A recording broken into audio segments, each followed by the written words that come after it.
హైడ్రా అనేది ఒక blackmail scheme. Is it 100%. ఒక మంచి ఆధునిక భావాలు గల ఒక డైనామిక్ ఆనెస్ట్ ఆఫీసర్ని మాత్రం అపాయింట్ చేశారు అక్కడి వరకే. లేకపోతే అతనికి ఏదో వ్యక్తిగతంగా ఎప్పుడో ఫంక్షన్ అల్లి చేయలేదని నాగార్జునది కావచ్చు, ఇంకెవడెవడో ఎలక్షన్ ఫండ్ చేయలేదని వాళ్ళు కూడా కొట్టడం తప్ప. అంటే రేవంత్ రెడ్డికి వ్యక్తిగత అంటే కక్షలు నాగార్జున గారికి ఎన్ కన్వెన్షన్. అవును, అంటే మాకు వచ్చిన ఇన్ఫర్మేషన్. అదే ఇప్పుడు ప్రతిపక్షం ఉన్నాం కాబట్టి మాకు డాటా, ఇప్పుడు ఇంతకుముందు రేవంత్ రెడ్డి గారికి ప్రతిపక్షం ఉన్నప్పుడు ఎట్లా డాటా వచ్చిందో మాకు కూడా రేవంత్ రెడ్డి గారికి ఇచ్చిన డాటా మిత్రులే మాకు ఇస్తున్నారు. ఇప్పుడు ఈయనకు నాగార్జునకు ఎక్కడో పెడిచింది కాబట్టి ఈరోజు అది. మిగతా ఎప్పుడైతే ఇప్పుడు సుమారు 211 ఆస్తులల్లో సుమారు ఏదైతే పెద్దవాళ్ళ ఆస్తులు ఏవైతే ఉన్నాయో వీళ్ళన్నీ ఎలక్షన్లో ఫండ్స్ ఇవ్వలేదు కాంగ్రెస్, కానీ ఆ రకంగా వాళ్ళ మీద తీసుకున్నారు తప్ప. ఇప్పుడు ఒకటేనండి, అసలు మీరు ఒక బ్లూ ప్రింట్ రిలీజ్ చేయండి హైడ్రా మీద. ఈ చీకటి వ్యాపారాలు బంద్ చేయండి. తుపాకీ పెట్టి బెదిరించుడు, గుళ్ళు లేని తుపాకులు పట్టుకుని అలవాటు రేవంత్ రెడ్డి గారికి. అది ప్రజలకు తెలియదు. ఇంతకుముందు కేసీఆర్ అట్లనే గుళ్ళు లేని తుపాకీ పట్టుకుని ఈరోజు ఫామ్ హౌస్లకు పరిమితమైండు. మరి ఏ హౌస్లకు పరిమితం అవుతాడో. కానీ నువ్వు చేయాలనుకుంటే నీలో చిత్తశుద్ధి ఉంటే మీ కాంగ్రెస్ ప్రభుత్వంకు. హైదరాబాద్లో జంట నగరాల్లో ఎన్ని చెరువులు ఉన్నాయి? ఆ చెరువులు యాక్చువల్ ఎక్స్టెంట్ ఎంత, ఈరోజు ఎంత కబ్జాకు గురైంది, ఎంత రిమైనింగ్ ఉంది, బ్లూ ప్రింట్. ఎవ్రీ చెరువు లేకిది ఒక బ్లూ ప్రింట్ తీసి హైటెక్స్లో ఎగ్జిబిషన్ పెట్టండి. కరెక్టే కదా, అట్లీస్ట్ జనాలకన్నా తెలుస్తుంది. జంట నగరాలు ఉన్న ప్రజలకు ఆ ఎగ్జిబిషన్ ఒక 15 రోజులు పెడదాం. పలానా సరోవర్ లేక్ 100 ఎకరాలు ఉంది, ఈరోజు 80 ఎకరాలు ఉంది. 20 ఎకరాలు రేవంత్ రెడ్డి, 12 ఎకరాలు రాకేష్ రెడ్డి, 8 ఎకరాలు కబ్జాలు ఉన్నారు. పేర్లు ఎన్నుమూల రేవంత్ రెడ్డి తండ్రి పేరు, పైడి రాకేష్ రెడ్డి తండ్రి పేరు, Aadhaar card, mobile number display చేయండి. అద్దిగా ముసుగులో గుద్దులాట అద్దు, దొంగ లెక్కలు అద్దు, లంగ పనులు అద్దు. మా తెలంగాణకి ఇట్లే మాట్లాడతారు. దొంగ లెక్కలు, లంగ పనులు ఇవద్దు. మొత్తం ఉన్న చెరువుల డాటా పెట్టి ఎగ్జిబిషన్ పెట్టండి. మధ్యతరగతి ప్రజలు, పేద ప్రజలు కూడా వాళ్ళు చూసుకుంటారు. చూసుకున్న తర్వాత ఒక లిస్ట్ అవుట్కమ్ తీసుకొద్దాం. తిమింగలాలకు మొదలు పెడదాం. అన్నిటికన్నా అది ఒక సాఫ్ట్వేర్ డెవలప్ చేద్దాం. అన్నిటికన్నా ఎకరాలు ఎవరు కబ్జా చేసిండు, పలానాడు కబ్జా చేసిండు, రాహుల్ గాంధీ కబ్జా చేసిండు కదా. ఫస్ట్ రాహుల్ గాంధీ, సెకండ్ రాకేష్ రెడ్డి కబ్జా చేసిండు కదా, మూడోది రేవంత్ రెడ్డి కబ్జా చేసిండు కదా. పైనుంచి కొట్టుకుంటూ వద్దాం. కొట్టుకుంటూ వచ్చిన తర్వాత ప్రతి చెరువుకు ఒక షెడ్యూల్ పెడదాం. అక్కడ ఉన్న వాళ్ళకు ఇదేం పద్ధతి? జయబేరి మురళీమోహన్కేమో షోకాజ్ నోటీసులు ఇస్తావు, కూటికి లేనోడికి జీవితాంతం కష్టపడిన 4 ఒక మంచం పట్టుకుని అంత రూమ్ కట్టుకునేవాడికేమో అసలు 5 నిమిషాల లోపల ప్రోక్లెన్స్ వెళ్తే ఇది ఎక్కడ న్యాయం అండి?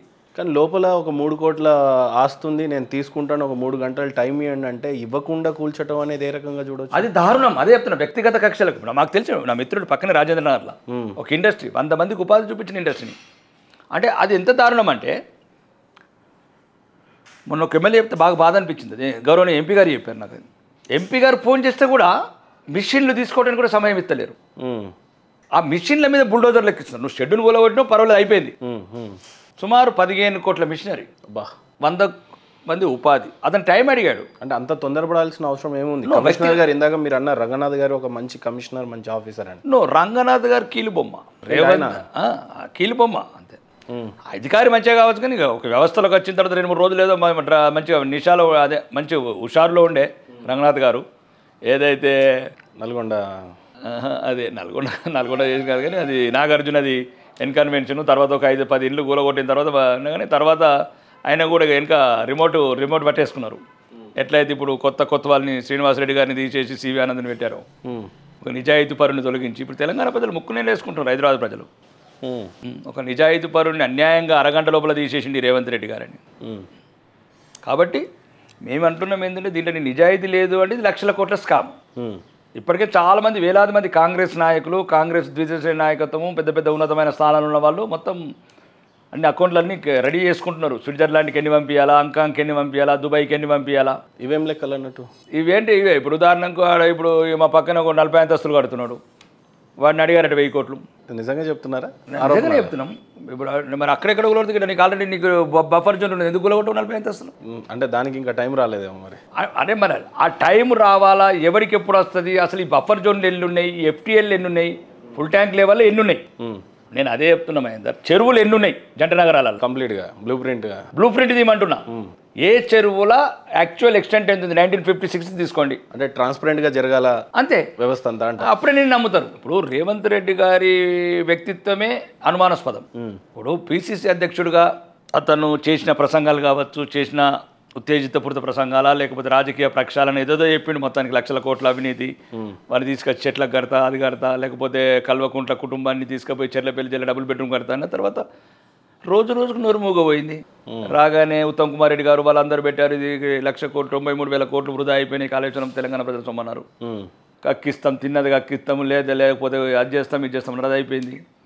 తర్వాత నిన్నేంది ఈరోజు పేపర్లో చదివాను, పొంగులేటి శ్రీనివాసరెడ్డి గారు 20,000 కోట్ల అవినీతి ఏది మిషన్ భగీరథల. నేను కాదు, గౌరవనీయ మంత్రివర్యులు, క్యాబినెట్ మంత్రి, మరి ప్రముఖ స్థానంలో ఉన్న మంత్రి ఆయన, ఇంకా కాబోయే ముఖ్యమంత్రి అంటున్నారు ఆయన అన్నది 20,000 కోట్లు కాకతీయ మిషన్ కాకతీయలు 20,000 కోట్లు, మళ్ళీ ఇది కాదు అది కాదు అనేది టెలిఫోన్ ట్యాపింగ్ తీసిరి. ఇది వాక్ స్వాతంత్రం కాదు, స్వేచ్ఛా స్వాతంత్రం కాదు, రాజ్యాంగ విరుద్ధము, ఆ తలకాయలు ఈ తలకాయలు పెద్ద పెద్దోళ్ళు ఎగిరిపోతారు, కిందోళ్ళు ఎగిరిపోతారు, నడుములు ఎగిరిపోతాయి. అది తాత్కాలికంగానే నడిచింది. వాళ్ళు నేను నయం డైరెక్ట్ బాయ్ అందరు ఇప్పుడు రేవంత్ రెడ్డి అంచర్లు, కాంగ్రెస్ మంత్రులు అంచర్లు అంతా నయం డైరీ అంతా ఓపెన్ చేసుకున్నారు. ఒక్కొక్క పేజీల సర్వే నెంబర్ భువనగిరి వెంటనే కబ్జాలకు వెళ్ళిపోతున్నది. మొన్న ఒక మిత్రుడు చెప్పిండు 100 ఎకరాలు కబ్జా చేసిండ్రని. నయం డైరీ బయట పెట్టు రేవంత్ రెడ్డి గారు, మీ దమ్ముంటే బహిరంగపరచు. ఏముంది మీ ఉద్దేశంలో నయం డైరీలో? వేలాది ఎకరాలు పేద ప్రజల, మధ్యతరగతి ప్రజల దౌర్జన్యం చేసి, దాష్టికాలు చేసి బలవంతంగా రాయించుకున్నారు. చంపి ఆడబిడ్డలను మానం భంగం చేసి ఆ దుర్మార్గుడు. అప్పుడు ఆ సర్కారు రాజకుటుంబం అప్పుడు చేయలేదు. ఇప్పుడు ఈసారి నువ్వు నిజాయితీ పరుడు అయితే నయం డైరీ బహిరంగ పరచు కదా మహేందర్. నేను చెప్తున్నా, దమ్ముంటే చేవ ఉంటే సన్నాసులను ఒప్పుకోండి కాంగ్రెస్ వాళ్ళు. మాకు సేవ లేదు, చేత కాదు, మేము సన్నాసులం, ఢిల్లీ సుల్తాన్లకు బానిసలము, గులాములము, ఇక్కడ సగం సంపాదించి సగం గాంధీ కుటుంబానికి పంపుతున్నాము ఢిల్లీకి, సగం మా కుటుంబాలకు స్విట్జర్లాండ్ బ్యాంకులలో పెట్టుకుంటున్నామని చెప్పండి. దూద్ కా దూద్, పానీ కా పానీ హోనా చాయి అది తెలంగాణమే. మరోపక్క ఫాతిమా కాలేజ్ ఎవరైతే అసదుద్దీన్ ఓవైసీ అని వినిపిస్తూ ఉందో, బుల్డోజర్స్ అయితే వెళ్ళినాయి కానీ మరి వెనక్కి తగ్గినట్టుగా కనపడతా ఉంది. చాదర్గడ్డ దాటి మనం చూద్దాం. ఇలా లాగులల్లో తడిచిపోతే వీళ్ళకి పోలీస్ డిపార్ట్మెంట్ కాదు, హైడ్రాక్ కాదు, ఈ కాంగ్రెస్ ప్రభుత్వం లాగులు తడతాయంటే అంటే రేవంత్ రెడ్డికి ఉచ్చబడుతుంది అని అంటారు ఇక మీరు తెలంగాణ భాషలో. ఆయన చెప్పినట్టు నేను మాట్లాడేదంతా రేవంత్ రెడ్డి గారి భాషనే. నాకు స్ఫూర్తి భాషలో యాసలో అన్నిట్లో కూడా నాకు రేవంత్ రెడ్డి గారే స్ఫూర్తి. చాదర్ గడిపి తట్టమని దమ్ముంటే చూద్దాం. అంటే రేవంత్ రెడ్డికి దమ్ము లేదు, చాదర్ గడికి వెళ్ళలేదు, కాంగ్రెస్ ప్రభుత్వం ఓ కోమటిరెడ్డి, ఆ రెడ్డి, ఈ రెడ్డి, పొంగురెడ్డి అందరూ ఎంత దమ్ముంటే చెప్పండి. పెద్దరెడ్డి, చిన్నరెడ్డి చెప్పుండ్రి, దమ్ము చూపిర్రి. దమ్ముంటే నికార్సైన తెలంగాణ బిడ్డలైతే పురాణా పూల్ చాదర్గఢ్ బ్రిడ్జ్ దాటని మీ ప్రొక్లేన్ చూద్దాం, మీ క్రేన్లు వెళ్ళని చూద్దాం. అసలు మీ తిరిగి క్రేన్లు వస్తాయా, మీరు వస్తారా చూస్తా, ఛాలెంజ్ చేస్తున్నా. ఎక్కడ పోయినాయి ఓల్డ్ బస్తీలో, ఓల్డ్ సిటీ ఎటు పోయినాయి? గత రాజపాలకుడు నిజాము కట్టించిన పాత నగరమే కదా ఇక్కడ ముందున్నది. పాత నగరంలో చెరువులు అంటే ఎటు పోయినాయి? కళ్ళకు కనబడతలేవు. ఇక్కడ అంత ఇంతో 10%, 20%, 30% కనబడుతున్నాయి చెరువులు. అక్కడ అసలు చెరువులే లేవు కదా. చెప్పండి, దమ్ముంటే అవిది మొదలుపెట్టు. ఓవైసీ బ్రదర్స్ నేను చెప్పినా కూడా బహిరంగంగా చెప్తున్నా, ఓవైసీ బ్రదర్స్ ఆస్తులు తక్కువనే. ఎందుకు మొదటి నుంచి కూడా పైడి రాకేష్ రెడ్డికి ఓవైసీ అన్న, ఓల్డ్ సిటీ అన్న కొద్దిగా వివక్ష ఎక్కువ కనపడతాం. ఓవైసీ బ్రదర్స్ అంటే నాకు మంచి గౌరవం, నాకు మంచి గౌరవము. నేను వాళ్ళని ఎప్పుడు సోదరులాగా చూస్తాను.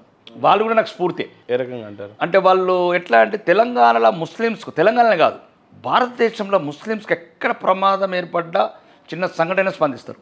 వాడు మర్డర్ చేసినా సరే వెనకేసుకొస్తారు. ఇప్పుడు మొన్న అసదుద్దీన్ ఓవైసీ గారు జైనూరు సంఘటన, నేను అసదుద్దీన్ ఓవైసీ గారు 2 సార్లు చూశాను. ఒకటి ఆన్లైన్లో చూశాను. ఇది జగిత్యాలలో ఒక పేద ఎస్టీ బిడ్డ అనుకుంటాను, లంబాడి బిడ్డ అనుకుంటాను, ఎందుకంటే ఎస్ఐ బీసీ బిడ్డన. ఆయన భార్య బస్సులో ప్రయాణం చేస్తున్నదంటే నిజాయితీపరమైన అధికారి అన్నట్లు.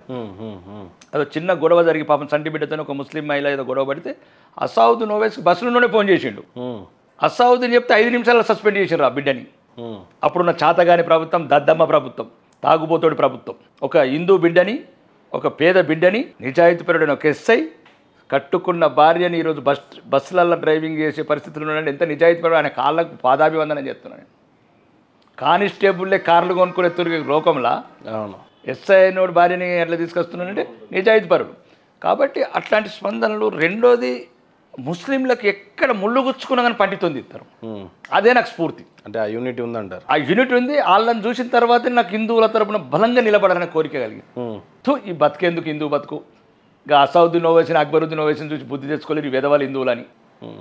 హిందువులు విధవలు, రాజకీయాలు ఉన్న విధవలందరికీ చెప్తున్నా, ఆడు ఎవ్వడేమని అనుకొని. ప్రపంచంలో ఏ మతస్థులు కూడా మతం మారట్లేదు, కానీ ఒక హిందూ సోదరుడు మాత్రం మతం మారే పరిస్థితి ఉంది. ప్రధానంగా క్రిస్టియన్ మతంలోకి వెళ్ళే ప్రమాదం ఎక్కువగా కనపడతా ఉంది. హిందువుల గురించి చింతించే పైడి రాకేష్ రెడ్డి గారు మతం మారే సోదరుల గురించి చెప్పాలి అని అంటే ఎట్లా స్పందిస్తారు మీరు? ముఖ్యంగా మతం మారే సోదరులకు మాత్రం ఒకటి చెప్పదలుచుకున్నాం. దయచేసి మీ తాత ముత్తాతల ధైర్యాన్ని మీ నపుంసత్వంతో మార్చకండి. ఎప్పుడైతే ఈ దేశంలో ఇస్లామిక్ అనే ఒక దండయాత్ర మొదలైందో, వాడు గోరిగాడు, బోరిగాడు, అక్బర్గాడు, డబర్గాడు వందలాది మంది నరక యాతన పెట్టిండ్రు, నర సంహారం చేసిండ్రు. అయినా భయపడలేదు మీ తాత ముత్తాతలు. ఎవరైతే ఇప్పుడు ఇస్లాం అని మేము పెద్ద ధైర్యవంతులు ముస్లిమ్స్ అని అనుకుంటున్నారో వాళ్ళ తాతలు మారిండ్రు, మన తాతలు మారలేదు. సావుకు సిద్ధపడ్డారు, చంపడానికి. ఇప్పుడు ఒక ముస్లిం సోదరుడు మతం మారు అని చెప్పలేదు, కానీ క్రిస్టియానిటీ బాగా ఎక్కువగా ప్రమాదం కనపడతా ఉంది. అదే చెప్తున్నాను, క్రిస్టియానిటీ గురించి కూడా చెప్తున్నాను. అప్పుడు అన్ని ప్రలోభాలు, అన్ని అవమానాలు, అన్ని రకాల అఘాయిత్యాలు అయితేనే మీ తాత ముత్తాతలు మతం మారలేదు. అంత దౌర్జన్యం ఎదుర్కొని దౌర్జన్యకాన్ని ఎదురొడ్డి కూడా మారలేదు. అవసరమైతే జీజీఏ ట్యాక్స్ కట్టిండ్రు తప్ప రక్తమమ్మి చెమట చేసి కానీ మారలేదు. కానీ మీకేం పుట్టింది? ఏదైనా అసమానతలు ఉంటే మనం పోరాడదాం. కన్న తల్లి ఎప్పటికీ కన్న తల్లే. మీరు ఏ రోజైతే ఈరోజు కన్న తల్లిని, నువ్వు పుట్టిన ధర్మాన్ని, నీ తల్లిదండ్రులు తరతరాలుగా వచ్చిన ఈ సౌరభాన్ని, గౌరవాన్ని నువ్వు మరిచి ఏదైతే విదేశీయులైన ఒక ధర్మంలో పోతున్నప్పుడు ఫస్ట్ నీ తాత ముత్తాతలే సంతృప్తి చెందారు. కాబట్టి ఒకవేళ వెళ్ళిన వాళ్ళు తిరిగి రావాలి. మనం ఒకటి మన అసమానతలు ఉంటే మార్చుకుందాం. అంటే అంత నిమిత్త మాత్రులు ఎందుకు అయిపోయారు హిందూ సోదరులంతా? ఒకళ్ళు చెప్తే బోధిస్తే మతం మారే అంత అంత అంత తెలివి తక్కువతనం ఎలా? అంటే ప్రలోభాలకు లోనవుతున్నారు. పేదరికం కొద్దిగా ఉన్నాయి, వైఫల్యాలు ఉన్నాయి, ప్రభుత్వ వైఫల్యాలు ఉన్నాయి. నేను చెప్పాను కదా, ఒక ఇల్లు లేదు, ఒక పెన్షన్ లేదు, ఒక రేషన్ కార్డు లేదు. అది లేని వాళ్లకు కొన్ని ప్రలోభాలు పెట్టి మిషనరీసు, విద్య అని, వైద్యం అని, లేకపోతే ఒక చిన్న నిన్ననేదో చూశాను, నేను ఆంధ్రాలో ఒకతను ఉంటాడు, ఈ బ్రదర్ అనిల్ కుమార్, అనిల్ అని, ఈయన వైఎస్ రాజశేఖర రెడ్డి అల్లుడు, షర్మిల గారి భర్త. అంటే అరచేత్తోనే వర్షం ఆపుతాడట ఆయన. అవును, అరచేత్తో ఆగిపో అంటాడు. ఆగిపో వర్షమా అంటే ఆగిపోయిందట. కానీ అదే అన్నాడు, ఈ ఎటువంటి ఇతను కనబడతలేడు, ఆంధ్రాలో తెలంగాణలో మొత్తం వరదలతో కొట్టుకుంటే. అంటే ఇది క్రిస్టియన్ ఎవరైతే మారుతున్నారో దయచేసి ఇవన్నీ మీరు ఆలకించండి. మిమ్మల్ని మోసం చేయడానికి ఇట్లాంటి మోసపూరిత వ్యక్తులు విదేశీ డబ్బులకు, విదేశీ ఇట్లాంటి అవినీతి గురించి మిమ్మల్ని ప్రలోభపెట్టి మతం మారుస్తున్నారు. నీ మతంలో ఉన్న స్వేచ్ఛ, నీ మతంలో ఉన్న ప్రేమ ప్రపంచంలో ఎక్కడ లేదు. రెండోది ముఖ్యంగా క్రైస్తవులకు మళ్ళీ అదే చెప్తున్నాను. ఇప్పుడు జాన్ పోపల్ గారు చీరలకి వెళ్ళి నడవలేకపోతున్నాడు. ప్రపంచంలో ఉన్న క్రిస్టియన్ కంట్రీలు 160 ఉన్నాయి. ఏ కంట్రీలో ఉన్న ఏ డాక్టర్ పనికి ఎత్తలేడు ఆయన. కానీ ఇక్కడనేమో కాకినాడ దగ్గర మొన్న సమావేశం చూశాను, పుట్టి కుంటి అట పాపము, చీరలకి వెళ్ళి అలలోయ అంటే లేచి పరిగెడుతున్నది, డ్యాన్స్ చేస్తున్నది. అంటే ఇవన్నీ ఒక జిమ్మిక్స్. అమాయకమైన హిందూ ప్రజలని పేదరికాన్ని సాకుగా చూపి మిమ్మల్ని మతం మారుతున్నారు. దయచేసి ఈ వీడియో చూసిన వాళ్ళు మాత్రం, నేను మీ కొడుకుగా, మీ అన్నగా, మీ ఇంట్లో కుటుంబ సభ్యుడిగా చెప్తున్నా, దయచేసి మీరు ఒక్కసారి మీ పూర్వీకులను తలుచుకోండి. ఏదేమైనా సుమారు ఒక 1000 సంవత్సరాల నుంచి విదేశీ దండయాత్రలు చేసిన, 200 సంవత్సరాలు బ్రిటిష్ రూల్ ఉన్న మతం మారలేదు. 200 సంవత్సరాలు అయినా చిన్న కానుకలకు, ఈ చిన్న అల్లలోయలకు, లేకపోతే లేచి డ్యాన్సులు చేసుడు, వాటర్ చల్లంగానే రోగాలు తక్కువ, ఇవన్నీ అబద్ధము, ట్రాష్. మీ ధర్మాన్ని ప్రేమించండి, మీ పూర్వీకులను గౌరవించండి. మీ పూర్వీకుల ఆత్మలు మీ పైనే ఉంటాయి. వాళ్ళు ఏ రకంగా కూడా సంతృప్తి చెందరు, సంతోషపడరు. మీరు దయచేసి ఇక ముందు పోయేవాళ్ళు ముందు ఆగండి. అవన్నీ మోసపూరిత చర్యలు, మోసపూరిత ప్రకటనలు కాదు. పోయిన వాళ్ళు ఉంటే మీ తాత ముత్తాతల ఆత్మలు మళ్ళీ సంతృప్తి చెందాలంటే తిరిగి గర్వాపసి ఆజం. ప్రధానంగా పాస్టర్లంతా కూడా హిందువులగే ఉన్నప్పటికీ కూడా పేర్లు మార్చేసుకుంటున్నారు. ఉదాహరణకి మహేందర్ అని ఉంటే ఏదో పాల్ అని పెట్టుకుంటున్నారు. ఆయన మతం ఎంత చక్కగా బోధిస్తున్నాడు అని అంటే టార్గెట్ ఓన్లీ మళ్ళీ ముస్లిం సోదరుల దగ్గరికి వెళ్ళాడు. ఈ పాస్టర్ల గురించి చెప్పాలంటే ప్రధానంగా ఏం చెప్తారు? ప్రధానంగా విదేశీ నిధుల వల్ల ప్రభావితమైన వ్యక్తులు. కానీ అందరు పాస్టర్లు నిధులతో నడుస్తాయంటారా? 90%, 10% అక్కడ ఉన్నారు, వాళ్ళు ఏదో కొద్దిగా మమేకమైనరు. అది అంటే ఇది వాదన లెక్కనే వినిపిస్తుంది కానీ నిజం కూడా ఉంటుందా ఇందులో? నిజం ఉంటేనే కదా విదేశీ డబ్బులు అందుతూ సుమారు కొన్ని లక్షల ఏవైతే బినామీ ఉన్నాయో దాని మీద ఏ రకంగా మత మార్పిడితో అన్ని ఆపేసినాం కదా. కొట్టుకుంటున్నారు చేప పిల్లలాగా, చెర్లకి వెళ్ళిన చేప పిల్ల కొట్టుకుంటున్నారు. అందుకోసమే చర్చిలలో ప్రేయర్లు చేసుడు, కాంగ్రెస్ కోటేయమనడం. సోనియా గాంధీ మన క్రైస్తవురాలు ఉంది, మన దేశస్తురాలు ఉంది, వాళ్ళు పూజలు చేసేది అక్కడ ఏది చర్చిలలో.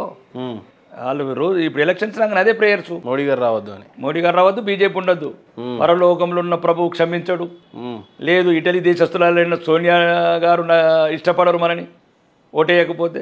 ఇట్లాంటి ప్రభావితం చేసి హిందూ జాతి ద్రోహులు, హిందూ ద్రోహులు పాస్టర్లు. చెప్పండి కదా, ఇది అమీర్ చేసేది. దేవుడి గుళ్ళో ఇట్లాంటి ప్రార్థనలా, దేవుడు ముందర ఇట్లాంటి పక్షపాతమా? దేవుడికి అందరికి సమానమే కదా, మా దేవుడికి అయితే అందరికి సమానం. ప్రపంచమంతా సమస్త లోక సుఖినోభవంత్ సర్వే జనో సుఖినోభవంత్ అన్న సనాతన ధర్మం మాది.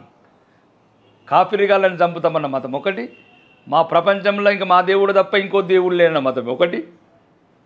కానీ తెలుసుకోవాలి ఇవన్నీ. ఒకసారి ఏదో పత్రికలు చదివి యూట్యూబ్లు చూస్తే వచ్చేది కాదు ఇది. దేశంలో అంతో ఇంతో హిందుత్వం భావజాలాలు కలిగిన పార్టీ బీజేపీ. ఈ హిందుత్వంలో జరుగుతున్న అన్యాయం పట్ల బీజేపీ ఇప్పుడు మీ ప్రభుత్వమే కేంద్రంలో ఉంది, ఎలాంటి చర్యలైనా తీసుకునే పరిస్థితి ఉందా? ఎందుకంటే ఈ దేశమే ముక్కలైందే హిందూ ముస్లిం వల్ల. ఇప్పుడు ఈ కొత్తగా కాదు, కొందరి స్వార్థపరుల వల్ల. హిందూ ముస్లిం ఇప్పుడు కలిసిలేమా? కలిసి ఉన్నాం, కానీ ఇప్పుడు మతం అనేది మారుతుంది, కేవలం హిందూ ప్రధానంగా కనిపిస్తుంది. బీజేపీ ఏ చర్యలు తీసుకునే పరిస్థితి? స్వతంత్ర పోరాటం చేయలేదా? చేశాం. ఎవరు? సోయబుల్లా ఖాన్ ఎవరు? సూర్యబాజ్ ఖాన్ ఎవరు? ముస్లిం సోదరులే కదా. ముస్లిం సోదరులే కదా. మరి నో, అది కాదు. ఈ దుర్మార్గులు చరిత్రని వక్రీకరించి వాళ్ళని ఒక రకమైన ప్రలోభాలు పెట్టి ఈ రకంగా మారుతున్నారు తప్ప ముస్లిమ్స్ గురించి, ముస్లింల వల్ల ఏర్పడలేదు దేశం. ముస్లిమ్స్ కూడా ఇష్టంగా పాకిస్తాన్కి పోలేదు కొందరు వ్యక్తులు. అంటే దానికి ప్రధాన దోషి, ప్రధాన ముద్దాయి జవహర్లాల్ నెహ్రూ. ఆయనకు ఎటువంటి నైతిక అర్హతలు, నైతిక విలువలు లేని వ్యక్తి కాబట్టి ఎవరు కాంగ్రెస్లో కూడా అప్పుడు ఎవరు ఆయన ప్రధానమంత్రి కావడానికి ఎవరు ఇష్టపడలేదు. అతన్ని ప్రెసిడెంట్ ఆఫ్ కాంగ్రెస్ కూడా ఇష్టపడలేదు. ఎంతసేపు ఈ లాబింగ్ చేయడం, అప్పటి నుంచి ఈ కుటుంబంలో ఉన్న పనే అది. మతాలు మారడం, కులాలు మారటము, లాబింగ్లు చేయటము, లాలూచిపరచడము, జాతిని సర్వనాశనం చేసిన కుటుంబం అది.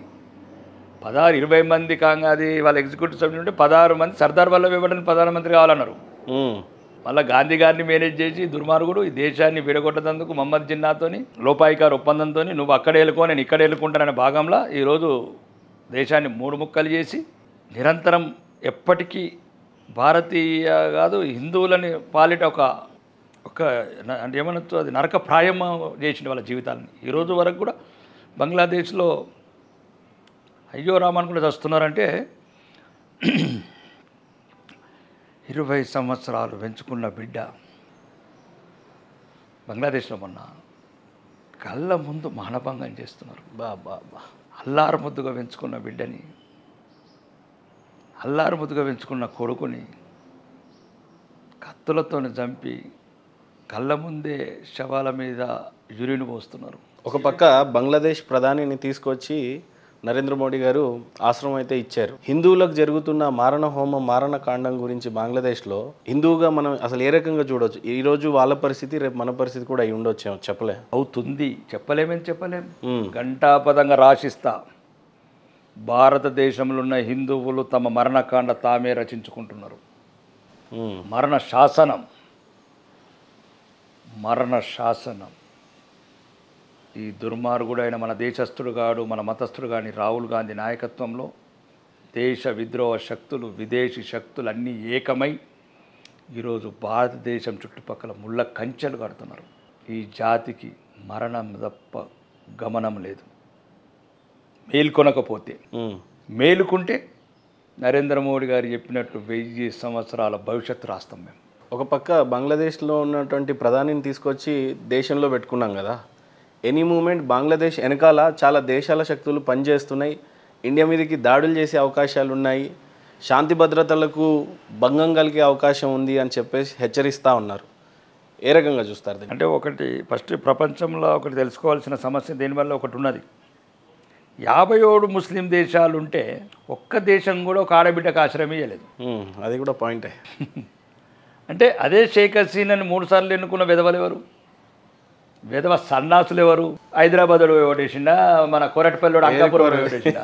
ఈ కోరటిపల్లిలోడు నా అంకాపురం ఓటేసిండ్రా? ఎవరేసిన రోడ్డు? వాళ్ళే ఏరుకోవాలి. బంగ్లాదేశ్ సన్నాసులే కదా, అంతే కదా. కనీసం కృతజ్ఞత జాతి విధవలు పానాలు కోల్పోయి దేశ సంపత్తు కోల్పోయి దేశాన్ని వాళ్ళ మొత్తం కాపాడి దేశాన్ని ఏర్పరిచిన జాతి మనది, హిందూ జాతి.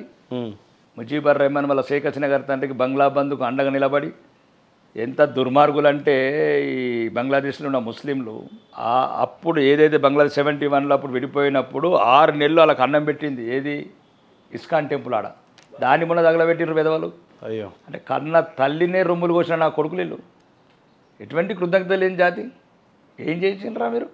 ఖాళీ రిజర్వేషన్ అని పెట్టుకుని నీ రిజర్వేషన్ నువ్వు పెంచుకుంటావా తగ్గించుకుంటావా నీ దేశం నీ ఇష్టం. హిందువులు ఏం చేసిండ్రా? విధవ నా కొడుకులారా. అనవసరంగా అమాయక బిడ్డలని సామూహిక మానభంగాలు, సామూహిక హత్యలు, వేలాడదీయటము, సముద్రాల శవాలను బారదు. ఇదేందిరా? ఏ మానవ జాతి చెప్పిందిరా మీకు? అదే అందుకోసం నేను చెప్తున్నాను. మాది హిందుత్వ పార్టీ అని చెప్పిన బీజేపీ హిందువులను కాపాడడానికి ప్రైమ్ మినిస్టర్ గారికి కూడా చెప్పింది అదే. ఒకవేళ అంటే నేను వ్యక్తిగతంగా కోరాను, బంగ్లాదేశ్ మీద సైనిక చర్య తీసుకోమని. మనం ఏర్పరిచిన దేశం మన దేశం అది. అవును, అది మన ఆఫ్రికానా, యూరోపా, అమెరికానా? అవర్ సాయిల్, మన నేలాది, కరెక్టే కదా, నేలాది. Within 1 hour is enough. 1 hour మన ఇది కలకత్తా పక్కన బంగ్లాదేశ్లో 7 రాష్ట్రాలు ఉన్నాయి. Within 1 hour capture to Bangladesh. బేజో ఆర్మీ. ఇదే ఈరోజు ఆ దుర్మార్గుడు నేరు విడదీయకపోతే బలవంతంగా పోయినరండి వాళ్ళు, ఇష్టంతో పోయినరా వాళ్ళు. వీళ్ళు ఇక్కడ కూర్చుని మ్యాప్ గీస్తే నెహ్రూ గారి ఇంట్లో ముక్కలైపోయిన బిడ్డలు వాళ్ళు ఇష్టంతో ఉన్నారండి. వాళ్ళు అక్కడ గత్యంతరం లేక అక్కడ ఉండిపోవాల్సి వచ్చింది వాళ్ళు. వాస్తవం. ఈ రోజు వరకు కూడా శాపము ఆ పాపము ఎప్పటికి పోదండి. నెహ్రూ కుటుంబానికి, గాంధీ కుటుంబానికి లక్షలాది మంది హిందువుల మానపానాలు ఈరోజు గాలిలో కలిసినాయంటే కారణం అది ఒకటే కుటుంబం. అందుకోసమే ఆ కుటుంబంలో జరగరాని సంఘటనలు ఎందుకు జరుగుతున్నాయి? హఠాత్ మరణాలు జరుగుతూ ఉన్నాయి. దేవుడు ఉన్నాడు అంటారు అంతే. కాబట్టి ఈరోజు అది ఇప్పుడు ఈరోజు మన దేశంలో ఉన్నవాడితే ఈరోజు మన దేశంలో బంగ్లాదేశ్ అనే ప్రాంతం ఉన్నవాడితే అప్పుడు అది వెస్ట్ బెంగాల్, ఈస్ట్ బెంగాల్ అప్పుడు, ఇప్పుడు మనకు అది ఈస్ట్ బెంగాల్ అప్పుడు ఉన్నవాడితే విత్ ఇన్ 5 minutes ఖతం. సుఖోయ్ విమానాలు పోతుండే, ఆర్మీ దిగుతుండే, 5 నిమిషాలు కంట్రోల్ చేస్తుండే. మీ ఈరోజు లేదా? ఏమైంది? అస్సాంలో 40% ముస్లిమ్స్ ఉంటే ఏం చేస్తున్నారు? వాస్తవం. ఏం చేస్తున్నారు అంటే ఇప్పుడు లేరా? 6 కోట్ల ముస్లిమ్స్ ఉన్నారు యూపీలో. ఏం చేస్తున్నారు? మనం మంచిగుంటే వాళ్ళు మంచిగుంటారు, వాళ్ళు మంచిగుంటే మనం మంచిగుంటాం. వాళ్ళు ఏమనుకుంటారంటే మేము ఎప్పుడు అంకర్ ఉంటాం అనుకుంటారు. మేము హిందువులం, మేము హిందువులు చక్కగా ఉంటాం, మేము కూడా అంకర్ అవుతాం. అంటే మేము ఎప్పుడు ఇక హిందువులు చక్కగానే ఉండాలి. ఇక ప్రపంచం అంతటా క్రిస్టియానిటీ పెరుగుతూ ఉంది, ఇస్లామిక్ పెరుగుతూ ఉంది. హిందుత్వం పరిస్థితి ఏంటి అంటే? హిందుత్వం పెరుగుతుంటే జనాభా పరిస్థితి హిందుత్వం కూడా పెరుగుతుంది. రష్యాలో కావచ్చు, యూరోప్లో కావచ్చు, అమెరికాలో కావచ్చు, లండన్లో కావచ్చు. ఇక్కడ 6 4 కంటున్నారా? కనాలని చెప్తున్నాను నేను, బహిరంగంగా చెప్తున్నాను. కంటలేరు కదా ఇద్దరు. కనాలి 9 మందిని కనవాలని చెప్తున్నాను కదా నేను. మళ్ళీ మీకు గౌరవపదమైన ఎమ్మెల్యే హోదాలో ఉన్నారు మీరు, శాసనసభ్యులుగా. అవును. హిందువులను 6 9 మంది కనండి అంటున్నారు. అంటే ఎదుటోడు క్రికెట్ 11 మందితో ఆడుతున్న ఇద్దరితో ఆడతావా? ఆయన ఆట బంద్ చేయి. మరి మీ ఉద్దేశం ఏంటి? ఆయన ఆట బంద్ చేయు. ఇప్పుడు నిన్నెవడన్నా బలవంతంగా మన చట్టం చేసినరా? కుటుంబ నియంత్రణ వేసుకొని చట్టం చేసినారా? అమ్దో అమ్మారద్దో అనుకుంటా అప్పుడేదో ఇందిరాగాంధీ గారు, సంజయ్ గాంధీ గారు అది విదేశీ శక్తుల చేతుల పావులై హిందూ జాతిని సమూలంగా నిర్మూలించాలన్న కుట్రలో భాగమే ఆ స్కీము. గోడల మీద రాయంగా నిన్నెవరు చేసుకోమన్నారు సర్జరీస్? మరి నువ్వు వేసుకుంటే వాడు వేసుకోకపోయా, ఆడి మీద ఎడుతున్నావు. నువ్వేమిటికి అంటలేవు అని కనేటువంటి ఆపుతాను లేవు. ఒకవేళ ఇప్పుడు మరి నువ్వు ఆట ఆడాలంటే ఎట్లా ఆడుతావు? ఇప్పుడు ఆడు క్రికెట్ ఆడుతున్నాడు అబ్బా, 11 మంది ప్లేయర్తో ఆడుతున్నాడు. నువ్వు ఇప్పుడు క్రికెట్ ఆడుతున్నా ఆడాలా? ఎట్లా ఆడుతావు? కానీ మీరు ఆలోచించే చెప్తున్నారా? 100% ఆలోచించే. గౌరవప్రదమైన పోస్ట్లో ఉండి గౌరవప్రదమైన శాసన సభ్యుడిగా చెప్తున్నాను. ఇది ఒకవేళ సాధ్యమైన తొందరలో గౌరవనీయ ప్రధానమంత్రి నరేంద్ర మోడీ గారు అపాయింట్మెంట్ అడుగుతాను. అడిగాను కూడా, రిక్వెస్ట్ పెట్టాను. ప్రెసిడెంట్ ఆఫ్ ఇండియాని కలుస్తాను. నా నా ఏదైతే నా భావం ఇంకా చాలా మంచి పెద్ద ప్లాన్ ఉంది నా దగ్గర. హిందూ జాతి ఎప్పుడు నిరంతరం వేల సంవత్సరాల వరకు వర్ధిల్లేటట్లు మంచి ప్రణాళికలు నా దగ్గర ఏమున్నాయి చెప్పు. ఏమున్నాయి ఆడు మోప ఎంతసేపు మీరు క్రాస్ చేసాం మేము విత్ ఇన్ 3 years. నాకు 15 కోట్ల కంటే 25 కోట్లు అయితే మేము 100 కోట్ల మంది కంటే మేము ఎంతసేపట్లో అవుతాం.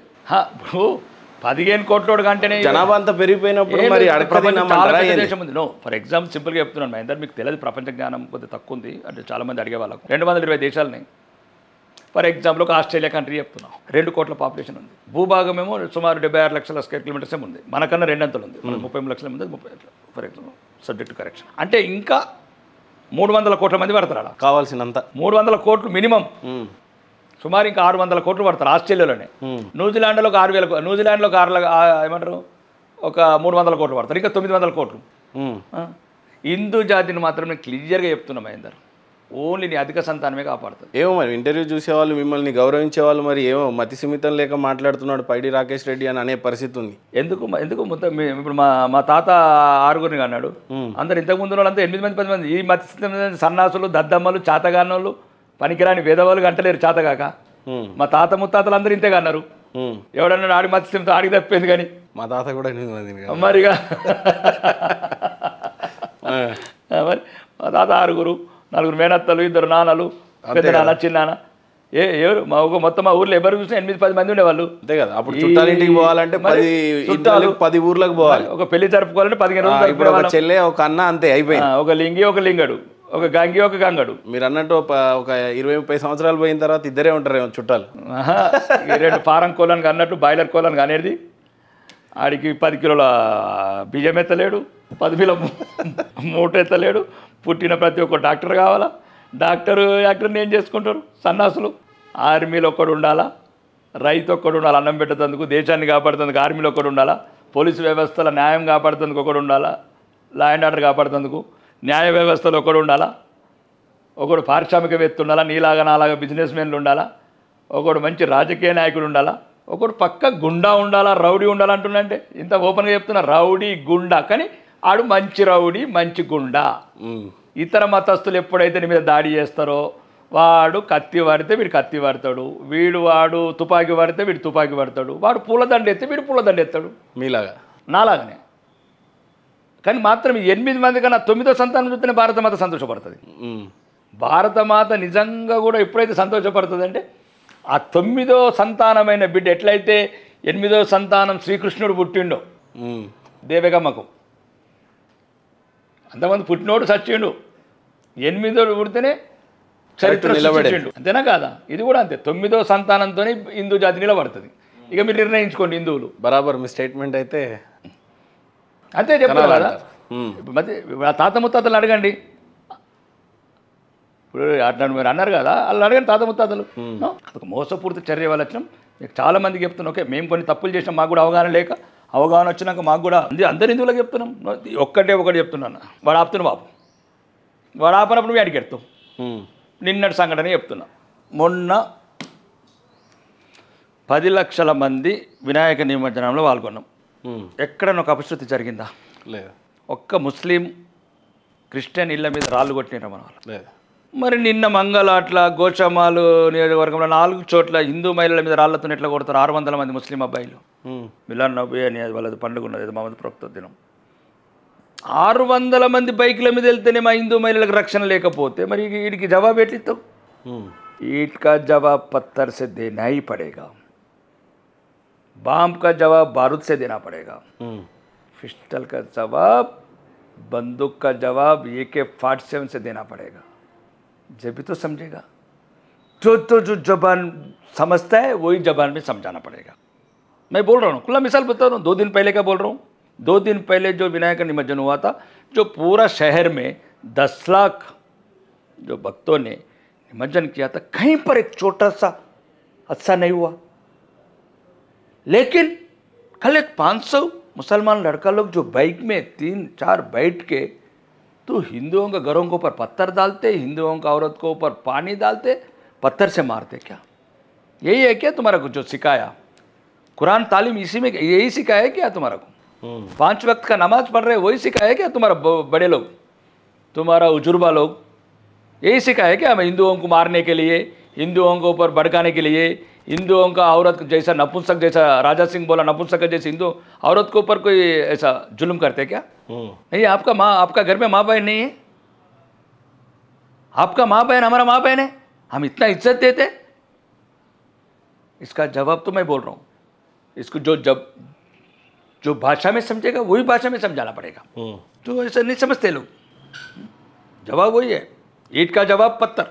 రీసెంట్గా ఇంకో సంఘటన చూసినట్లయితే చాలా గొప్పగా ఎదిగాడు, మంచి కొరియోగ్రాఫర్ అని చెప్పి పేరు తెచ్చుకున్నాడు, మంచి మంచి సెలబ్రిటీ పవన్ కళ్యాణ్ లాంటి వాళ్ళతో కలిసి పనిచేసిన వ్యక్తి ఒక ఆడబిడ్డని ముస్లింగా మారు, లేదు అని అంటే నా వల్ల థ్రెట్ జరుగుతుంది అని చెప్పి ఒక ఆడబిడ్డ పోలీస్ స్టేషన్ని ఆశ్రయించడం చూసాం. ఇంత పెద్ద సెలబ్రిటీ మతం మారు లేదంటే నీకు నా పట్ల థ్రెట్ ఉంది అని అంటే ఏ రకంగా జవాబిస్తారు జానీ మాస్టర్ పట్ల?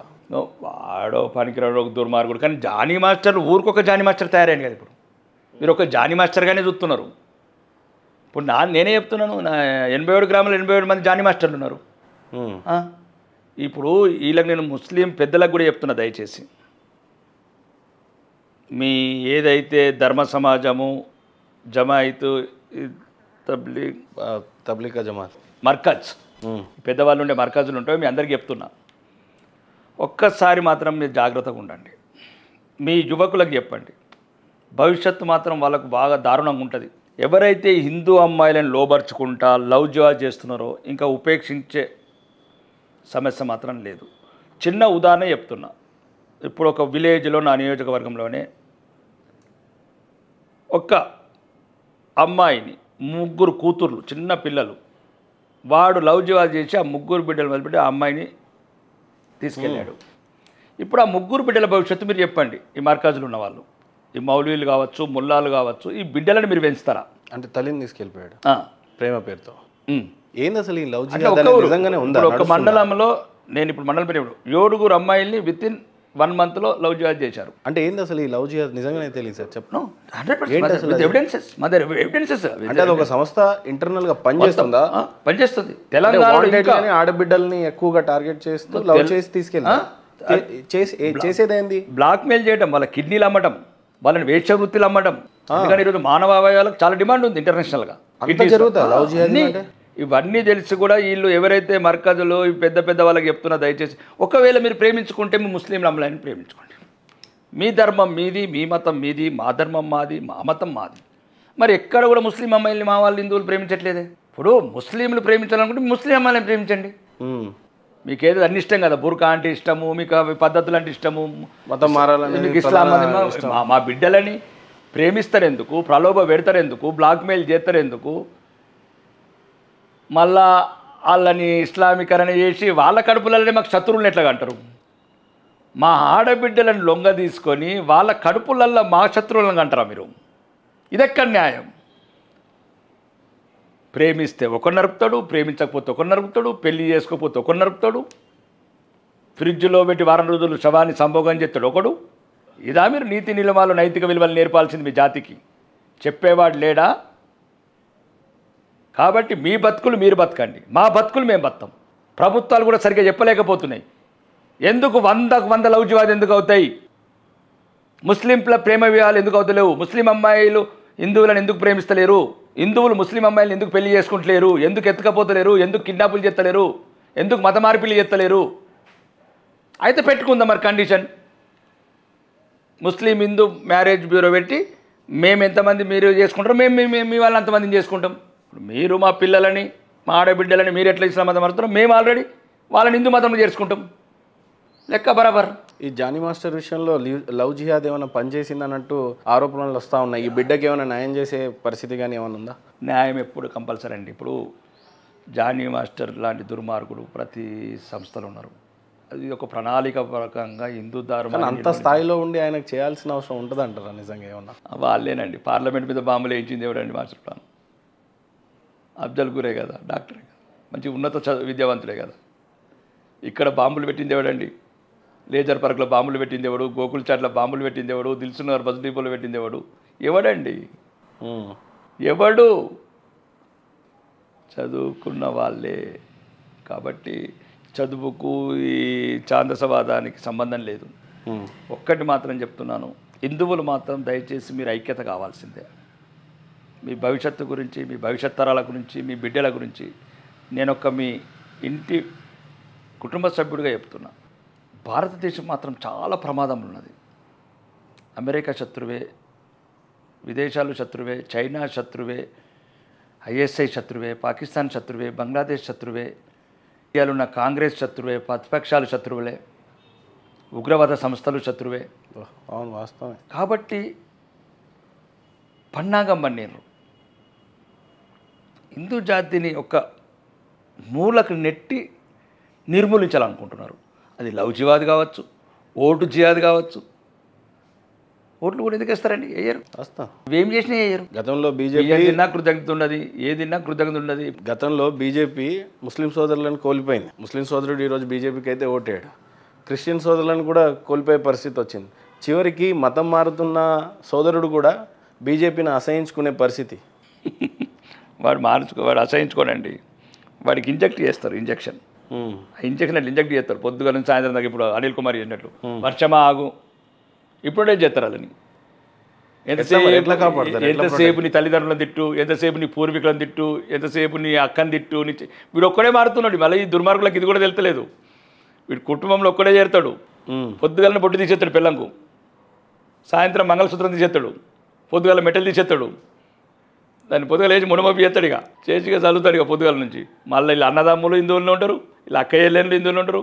మా వాళ్ళు అందరు కందూరి అది ఏమంటారు దాన్ని, ఎల్లమ్మ తల్లిని చేసుకుంటాం, ఇంకా పండుగలు అన్నీ చేసుకుంటాం, దసరా చేసుకుంటాం, అన్నీ చేసుకుంటాం, గమ్మత్ ఉంటాం. వీడు ఒక్కడే కొత్త బిచ్చగాడు పొద్దురిగాడు అన్నట్టుగా పొద్దుగా లేచి అవుతాడు. ఇక కొత్త అధ్యాయం పాత అధ్యాయం అంటే ఆడ ఆఫ్రికాలో వీళ్ళంగా వస్తున్నారు, క్రిస్టియన్లంగా వస్తున్నారు. ఇక ఇప్పుడు వీళ్ళకి కూడా కొద్దిగా బుద్ధి తెచ్చుకోవాలా. కాబట్టి విద్వేషభావం విరమించుకోండి క్రైస్తవులు. ఎట్లయితే ఇప్పుడు ఈరోజు ప్రపంచంలో అమెరికా ప్రెసిడెంట్ కావచ్చు, లండన్ ప్రెసిడెంట్ కావచ్చు, యూరోపియన్ ప్రెసిడెంట్స్ కావచ్చు, నాయకులు కావచ్చు, పుతిన్ లాంటి ప్రపంచ నాయకులు కావచ్చు, ఎట్లయితే గౌరవనీయ ప్రధానమంత్రి గారిని గౌరవిస్తున్నారు, హిందూ ధర్మాన్ని గౌరవిస్తున్నారు, ముస్లిం రాజులు సౌదీ రాజు కావచ్చు, ఖత్తర్ రాజు కావచ్చు, దుబాయ్ రాజు కావచ్చు, గుళ్ళు కట్టి దీపావళి పండుగలు చేస్తున్నారు, గౌరవిస్తున్నారు. నిజం గౌరవిస్తున్నారు. అదే చెప్తున్నాను. మళ్ళీ మీకు అది పెద్ద వండర్ ఏంటంటే ఇప్పుడు వినాయక చవితి, ఇప్పుడు మన వెస్ట్ బెంగాల్ ఇక్కడ కొన్ని హైదరాబాద్ దుర్ఘటనలు జరిగినాయి. వినాయకుడు చేతులు కొట్టడం, బీబీలు కొట్టడం, ఈ సన్నాసులకు తెలియట్లేదు. అదే ముస్లిం కంట్రీలలో హెలికాప్టర్లలో పూల వర్షం జరుపుతున్నారు వినాయక నిమజ్జనంకు. అసలు ఒక ఇస్లామిక్ కంట్రీలో శ్రీరాముడి ఆలయం మరి ఇక్కడ అయోధ్య కూడా లేనంత చాలా బాగుంది. అబుదాబిలో మహత్తరమైన గుడి అన్ని చోట్ల. ఇప్పుడు సౌదీ కింగ్ మహమ్మద్ సల్మాన్ కూడా ఏమంటాడంటే భారతదేశం మీద అభిప్రాయం అడిగినారు ఢిల్లీకి వచ్చినప్పుడు. ఎట్లుందంటే నా స్వంత దేశానికన్నా ఎక్కువ సెక్యూరిటీ ఫీల్ అవుతున్నా అన్నాడు. ఇక్కడ అమెరికానికి మాత్రం ఇదేదో కొడుతుంది, భద్రత లేదనిపిస్తుంది. సినిమాలు తీసేది భారతదేశంలో 125 కోట్ల మంది హిందువులు సినిమా చూడాలా, ఈ సన్నాసిది. మళ్ళీ దేశం నచ్చదు, హిందువులు నచ్చరు. కానీ మాత్రం మరి పోయి ఆఫ్రికాలో పోయి మూవీ తీసుకో, ఇప్పుడు పో పాకిస్తాన్ పో, ఆఫ్ఘనిస్తాన్ పో, తాలిబాన్ చూపిస్తారు సంగతి. ప్రతి ఒక్కడికి దేశం అంటే చులకనైంది, ధర్మం అంటే చులకనైంది.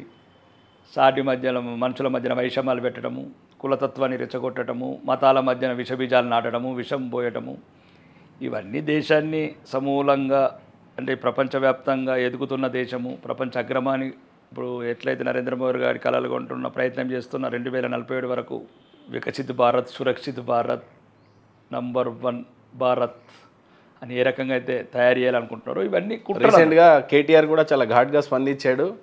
జమ్లీ ఎలక్షన్స్ అనేవి కేంద్రం నిజంగానే పార్లమెంట్లో ప్రవేశపెట్టింది, అది నిలబడుతుందా, బిల్ పాస్ అవుతుందా అని ఒక క్వశ్చన్. రెండోది, నిజంగానే జమ్లీ ఎలక్షన్స్ వస్తే ఏ రకమైన పరిణామాలు చోటు చేసుకుంటాయి భారతదేశంలో? అంటే జమ్లీ ఎలక్షన్స్ వల్ల ముఖ్యంగా 3 మేజర్ పాయింట్స్ అండి.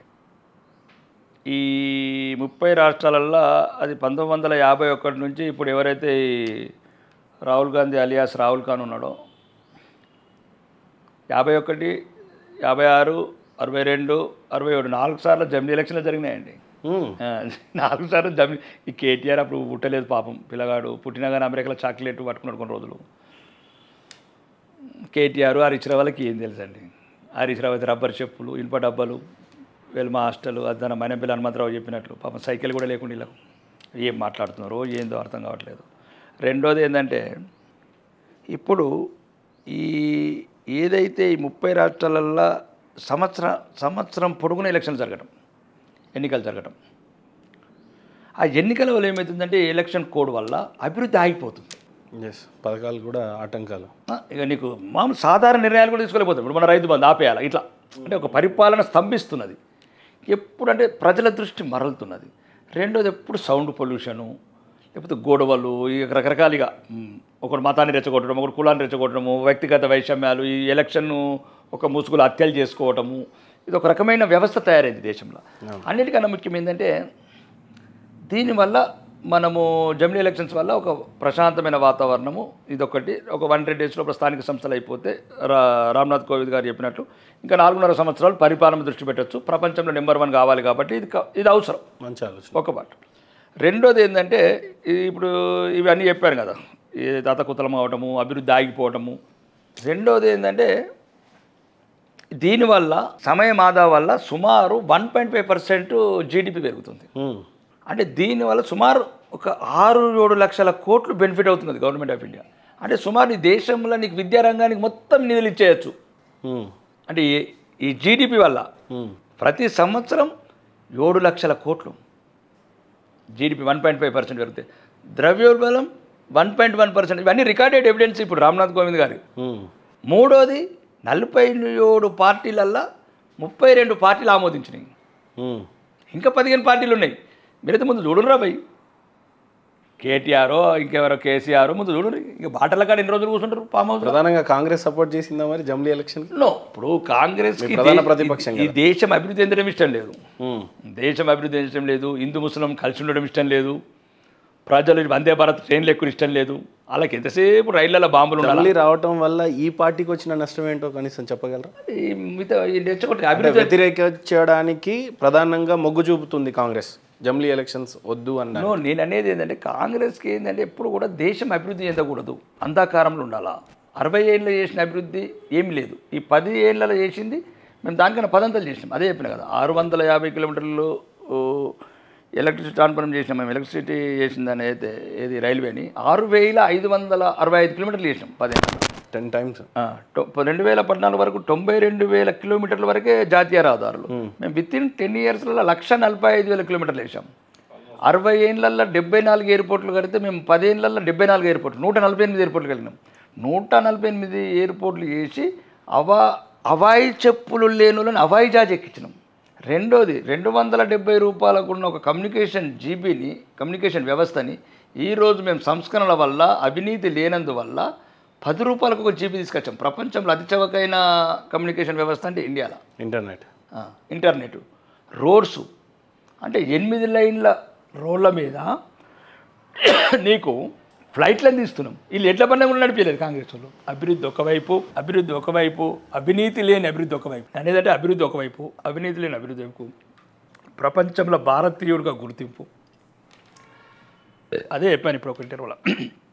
అమెరికా ఇండియన్ ప్రెసిడెంట్కే సూటు బూట్ ఇప్పించిన అమెరికా దేశం బూట్లు సూట్ ఇప్పించారు. చూసినాం కదా, అబ్దుల్ కలాం గారు కావచ్చు, మనం జరిగినాయి అవమానం. ఈరోజు ప్రధానమంత్రి పోతే నమో అనుకుంటా మారిమోగిపోతున్నది. అమెరికన్ చట్టసభలల్లో కాంగ్రెస్ సభ్యులు లేచి కరతల దాడులు చేస్తున్నారు. అది నరేంద్ర మోడీ గారు కాదు, భారత జాతికి తగ్గిన గౌరవం, భారత సంతతికి తగ్గిన గౌరవం. కాబట్టి ఏంటంటే ఈరోజు భారత్ పురోగమిస్తుంది. ఆర్స్ రైట్ ప్రపంచంలో నెంబర్ 1 స్థానంకి వెళ్ళడానికి సిద్ధంగా ఉంది 2047 వరకు. కాబట్టి ఈ దేశం అన్ని విధాల అభివృద్ధి చెందుతుంది. కాంగ్రెస్ ఒప్పుకోకున్నా ముస్లిమ్స్ కూడా జాగృత అవుతున్నారు. ఇక రాను రాహుల్ గాంధీ కానీ కాంగ్రెస్ వాళ్ళ మాటలు నమ్మటట్లేరు. వాళ్ళకి అర్థమవుతున్నది, కొన్ని చోట్ల అర్థమైంది. కొన్నిసార్లు నెంబర్ గేమ్స్ తక్కువ ఎక్కువ అవుతుంది, పెద్ద భారం కాదు. హిందువులు కూడా జాగృతం అవుతున్నారు. కాబట్టి కాంగ్రెస్ విముక్త భారతే ఈ దేశానికి రక్ష. చాలాసార్లు జమిలీ ఎలక్షన్స్ బిల్ అయితే పెట్టారు, కానీ అది పాస్ అవుతుందా, రిఫ్యూజ్ అవుతుందా, ఆమోదం పొందుతుందా లేదా అనేది ఒక పెద్ద ప్రశ్న. ఎవరు పెట్టారు? బీజేపీ ప్రవేశపెట్టినటువంటి జమిలీ ఎలక్షన్ నివేదిక ఇంతవరకు జమిలీ ఎవరు పెట్టారు? గతంలో కాంగ్రెస్. ఒకటే చెప్తున్నాను మహేందర్, మాట అంటే మడమదిప్పది భారతీయ జనతా పార్టీ. ఆర్టికల్ 370 అనుకో, అయోధ్య రామ జన్మభూమి అనుకో, ఇంకా న్యాయ సంవిత్ మార్పులు అనుకో, ఈ దేశంలో వచ్చిన రిఫార్మ్స్ అనుకో, కంపెనీస్ చట్టంలో మొత్తం మొత్తం లొసుకులు తీసేయడం కావాలి. గతంలో రైతుల ఈ 3 బిల్లు ప్రవేశపెట్టి వెనక్కి తీసుకున్న ప్రభుత్వం కూడా బీజేపీ. నో, అది రైతులది. మేము అదే తరహాలో జమ్లీ బిల్ పాస్ అవుతుందా, ఆమోదం పొందుతుందా? వాళ్ళ రైతులది మేము మాది ఇప్పుడు ఏదైతే బిల్స్ ఇవన్నీ కమిట్మెంట్స్ ఉన్నాయో ఇప్పటి కావండి, వక్ఫ్ బోర్డు చట్ట సవరణలు కావచ్చు, ఇవన్నీ ఆల్రెడీ నిరంతరం 1951 జనసంఘం నుంచి వచ్చినాయి తప్ప కానీ టైం లేట్ అవుతుండొచ్చు, చేసుడు పక్క. జమ్లీ బరాబర్ అంటారు. 100% 32 పార్టీలు ఒప్పుకున్నాయి. చేస్తే ఏంది ఇప్పుడు 2027లో అందరికి మళ్ళీ ఎలక్షన్స్ వస్తాయా? అంటే కొద్దిగా దాన్ని చేంజ్ చేస్తారు, కొద్దిగా అడ్జస్టెస్ ఉన్నాయి అవన్నీ ఏం తొందర. ఈ రాష్ట్రంలో మొన్ననే జరిగినాయి కదా ఎలక్షన్స్, మరి ఏమన్నా కదా 2028కి వస్తాయి అంతే. ఒక 6 నెలలు ఓవర్లాప్ చేస్తారండి, బిఫోర్ లాపింగ్ ఓవర్ లాపింగ్, ఇది అంటారు ఇక్కడ ఇది అంటారు, అయిపోతుంది, ఫినిష్డ్. దానికి అంతగానో అది కాదు. ఇప్పుడు ఇంకా చర్చలు ఉన్నాయి, ఇంకా 4 సంవత్సరాల టైం ఉంది. కాంగ్రెస్కి ఏదైనా ఉన్నా చర్చించవచ్చు, సజెషన్స్ ఇవ్వచ్చు. కాంగ్రెస్ ఇప్పుడు ఏదో చెప్పినా కదా, అవసరమైతే ఇటలీ భాష కూడా నేర్చుకొని చెప్తాం మేము బీజేపీ వాళ్ళు. ఒకవేళ మా దేశ భాషలు ఇష్టపడతలేరు, మా దేశాన్ని ఇష్టపడతలేరు అనుకుంటే సోనియా గాంధీ గారి నాయకత్వంలో ఇటలీ భాష నేర్చుకొని చెప్తాం. ఇది దేశానికి అభివృద్ధిలో ఒక మంచి ముందడుగు, ఇది ఒక సువర్ణాధ్యాయము.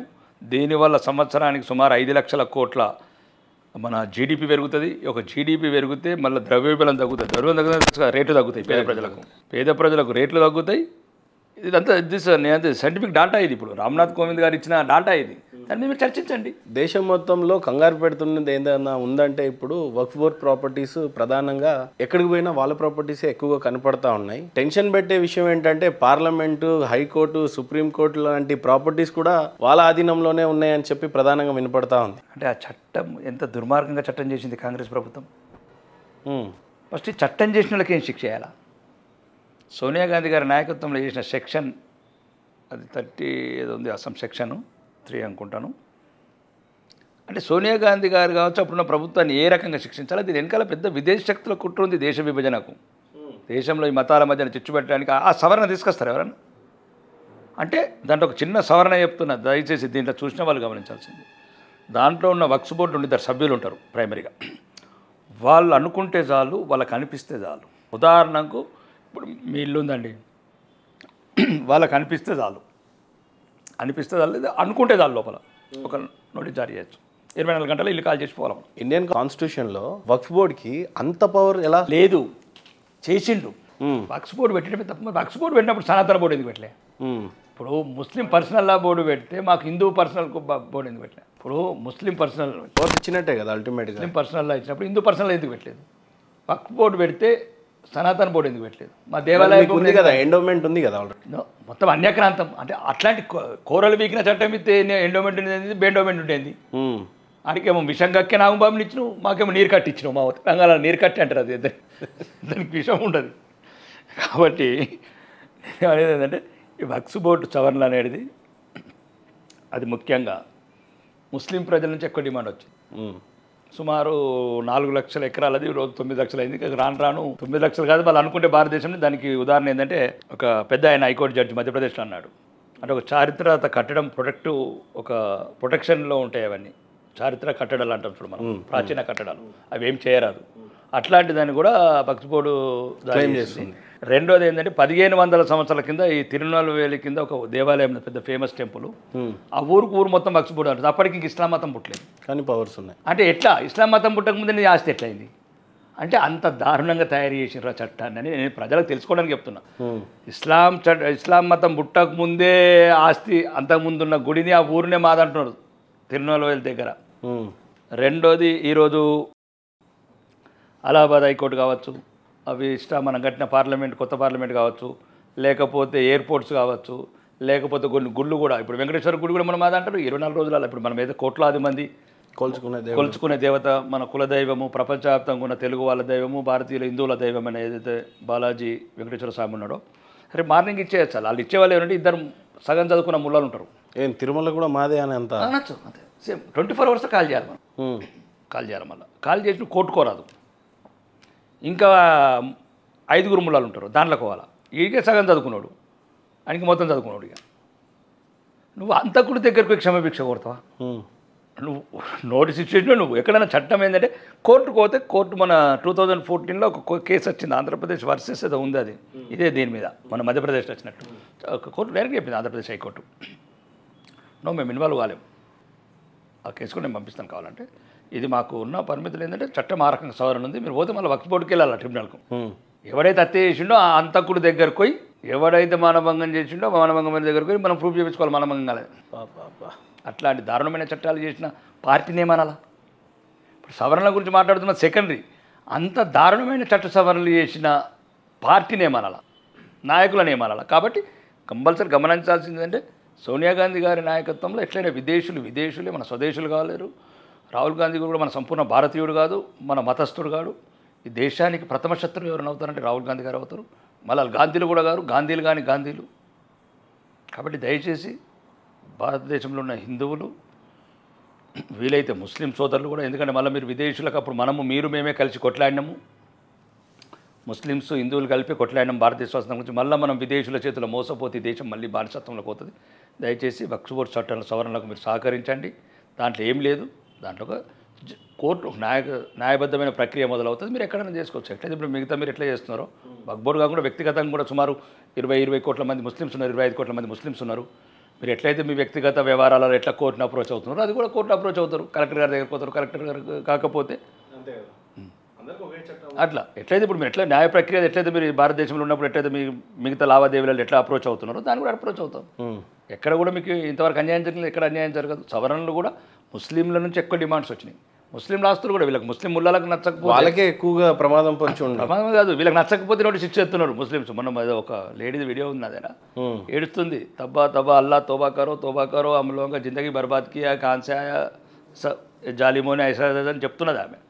కాబట్టి ఇది ఎవరికి నష్టం కలిగించే పని కాదు. రెండోది ముఖ్యంగా దీనికి మీరు చెప్పదలుచుకున్నది మా ఇద్దరు ఒకటి, గౌరవనీయ హైదరాబాద్ పార్లమెంటు సభ్యులు అసదుద్దీన్ ఓవైసీ గారు, దయచేసి మీకు ఇది న్యాయం కాదు, ధర్మం కాదు.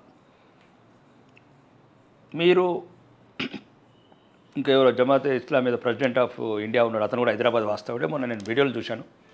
మీరు దయచేసి మళ్ళీ మిగతా వీడియోలు చూస్తున్నాను, ముస్లిం సోదరులు కొందరు రోడ్లలో తిరుక్కుంటా దీనికి అపోజ్ చేయమంటున్నారు.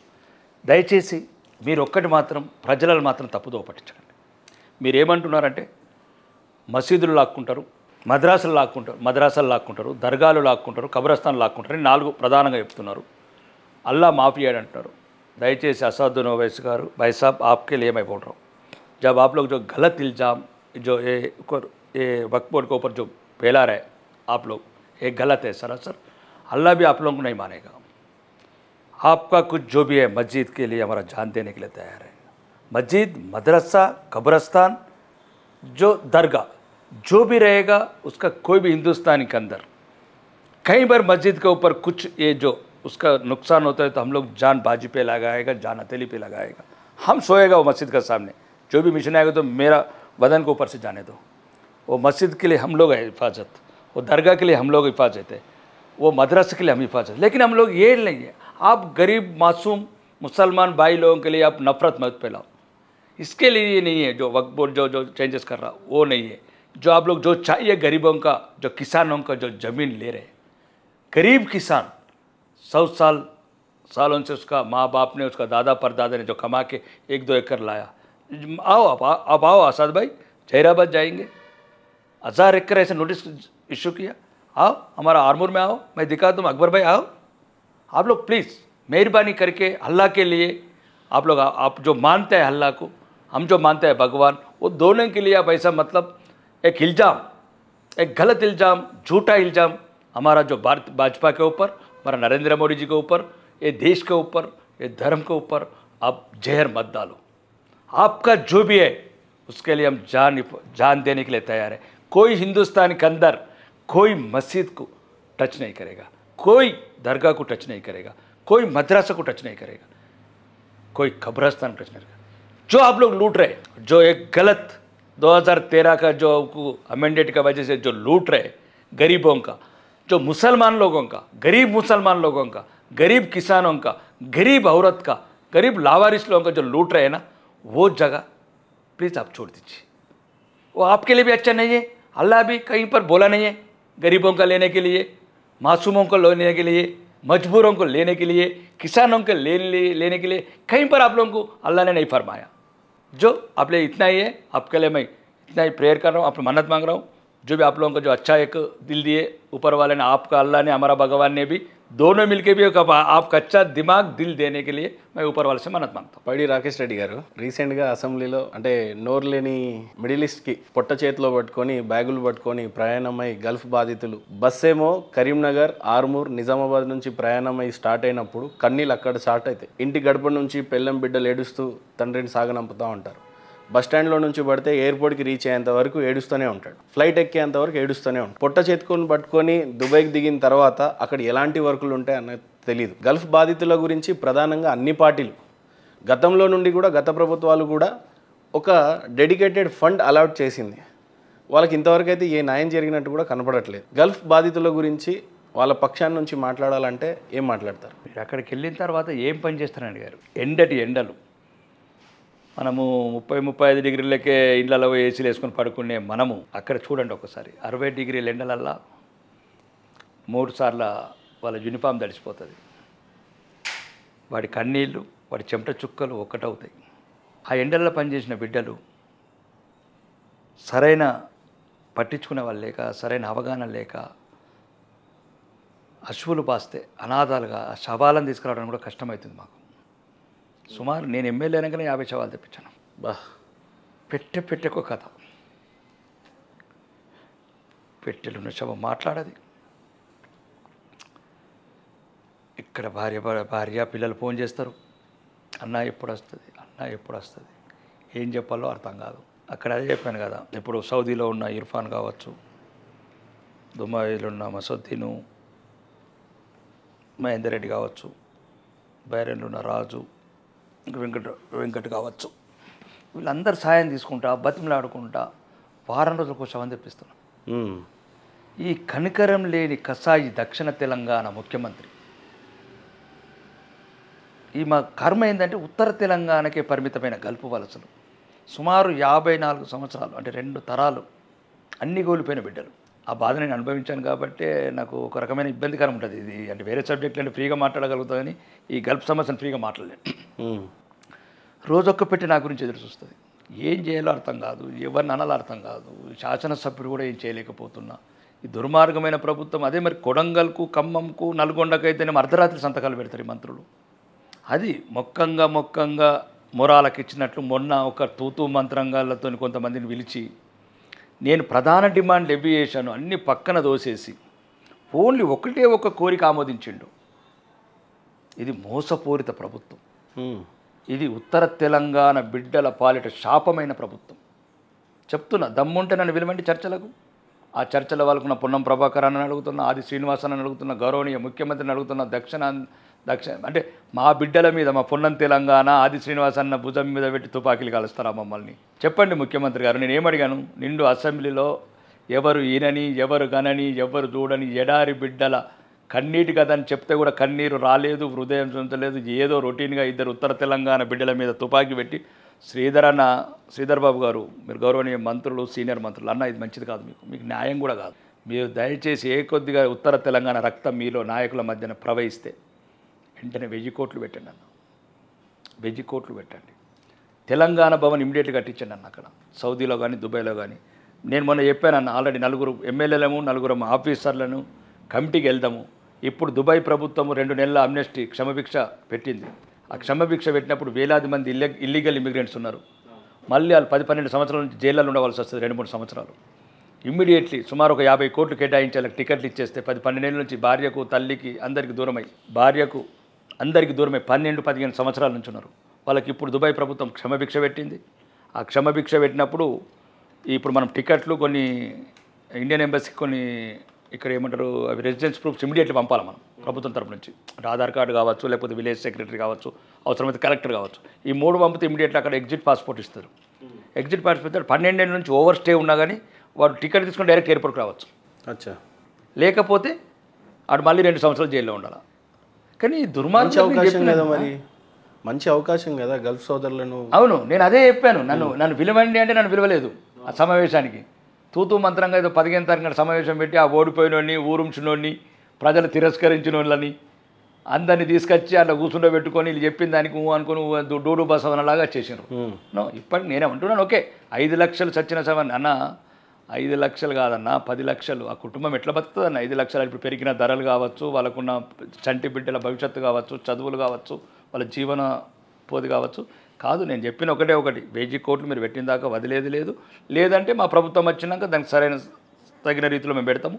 రెండోది మీకు చెప్పాను, కంపల్సరీ 10 లక్షలు ఇవ్వాల్సిందే. 10 లక్షలు ఎంత అన్న? 3 లక్షల కోట్ల బడ్జెట్ మొన్న గౌరవనీయ ముఖ్యమంత్రి గారు అంటున్నారు 7 లక్షల కోట్లు బడ్జెట్ అవుతుంది 4 ఏళ్ళ. ఎందుకన్నా ఇంత మమ్మల్ని ద్రోహం చేస్తారు మా ఉత్తర తెలంగాణ బిడ్డలకు? 10 లక్షలు. నేనేమంటున్నాను మహేందర్ ఒకటే, ఏ రోజైతే శవపేటికి వస్తుందో శంషాబాద్ ఎయిర్పోర్ట్లో ప్రభుత్వ లాంఛనాలతో పూల రథం మీద పోవాలి శవం. బార్డర్ల సైనికుడేమో దేశానికి రక్ష, భద్రత గురించి. విదేశాలున్న గల్ఫ్ కార్మికుడు వాడు ఆర్థిక రక్ష. వాడు సంవత్సరానికి 10 సంవత్సరాలు 1,80,000 కోట్లు పంపిండి రాష్ట్రానికి. 15,000 కోట్ల లోకల్ బాడీస్కి ట్యాక్సెస్ వచ్చినాయి వాళ్ళ వల్ల. 15,000 కోట్లు. 15,000 కోట్లు మీరు పన్నులు తీసుకున్న రాష్ట్ర ప్రభుత్వం 1000 కోట్లు ఇవ్వలేదమ్మా. అంటే ఈ కార్మికులంతా సంపాదించింది ట్యాక్సేషన్లోనూ అలా కూడా సంపాదిస్తుంది ప్రభుత్వం.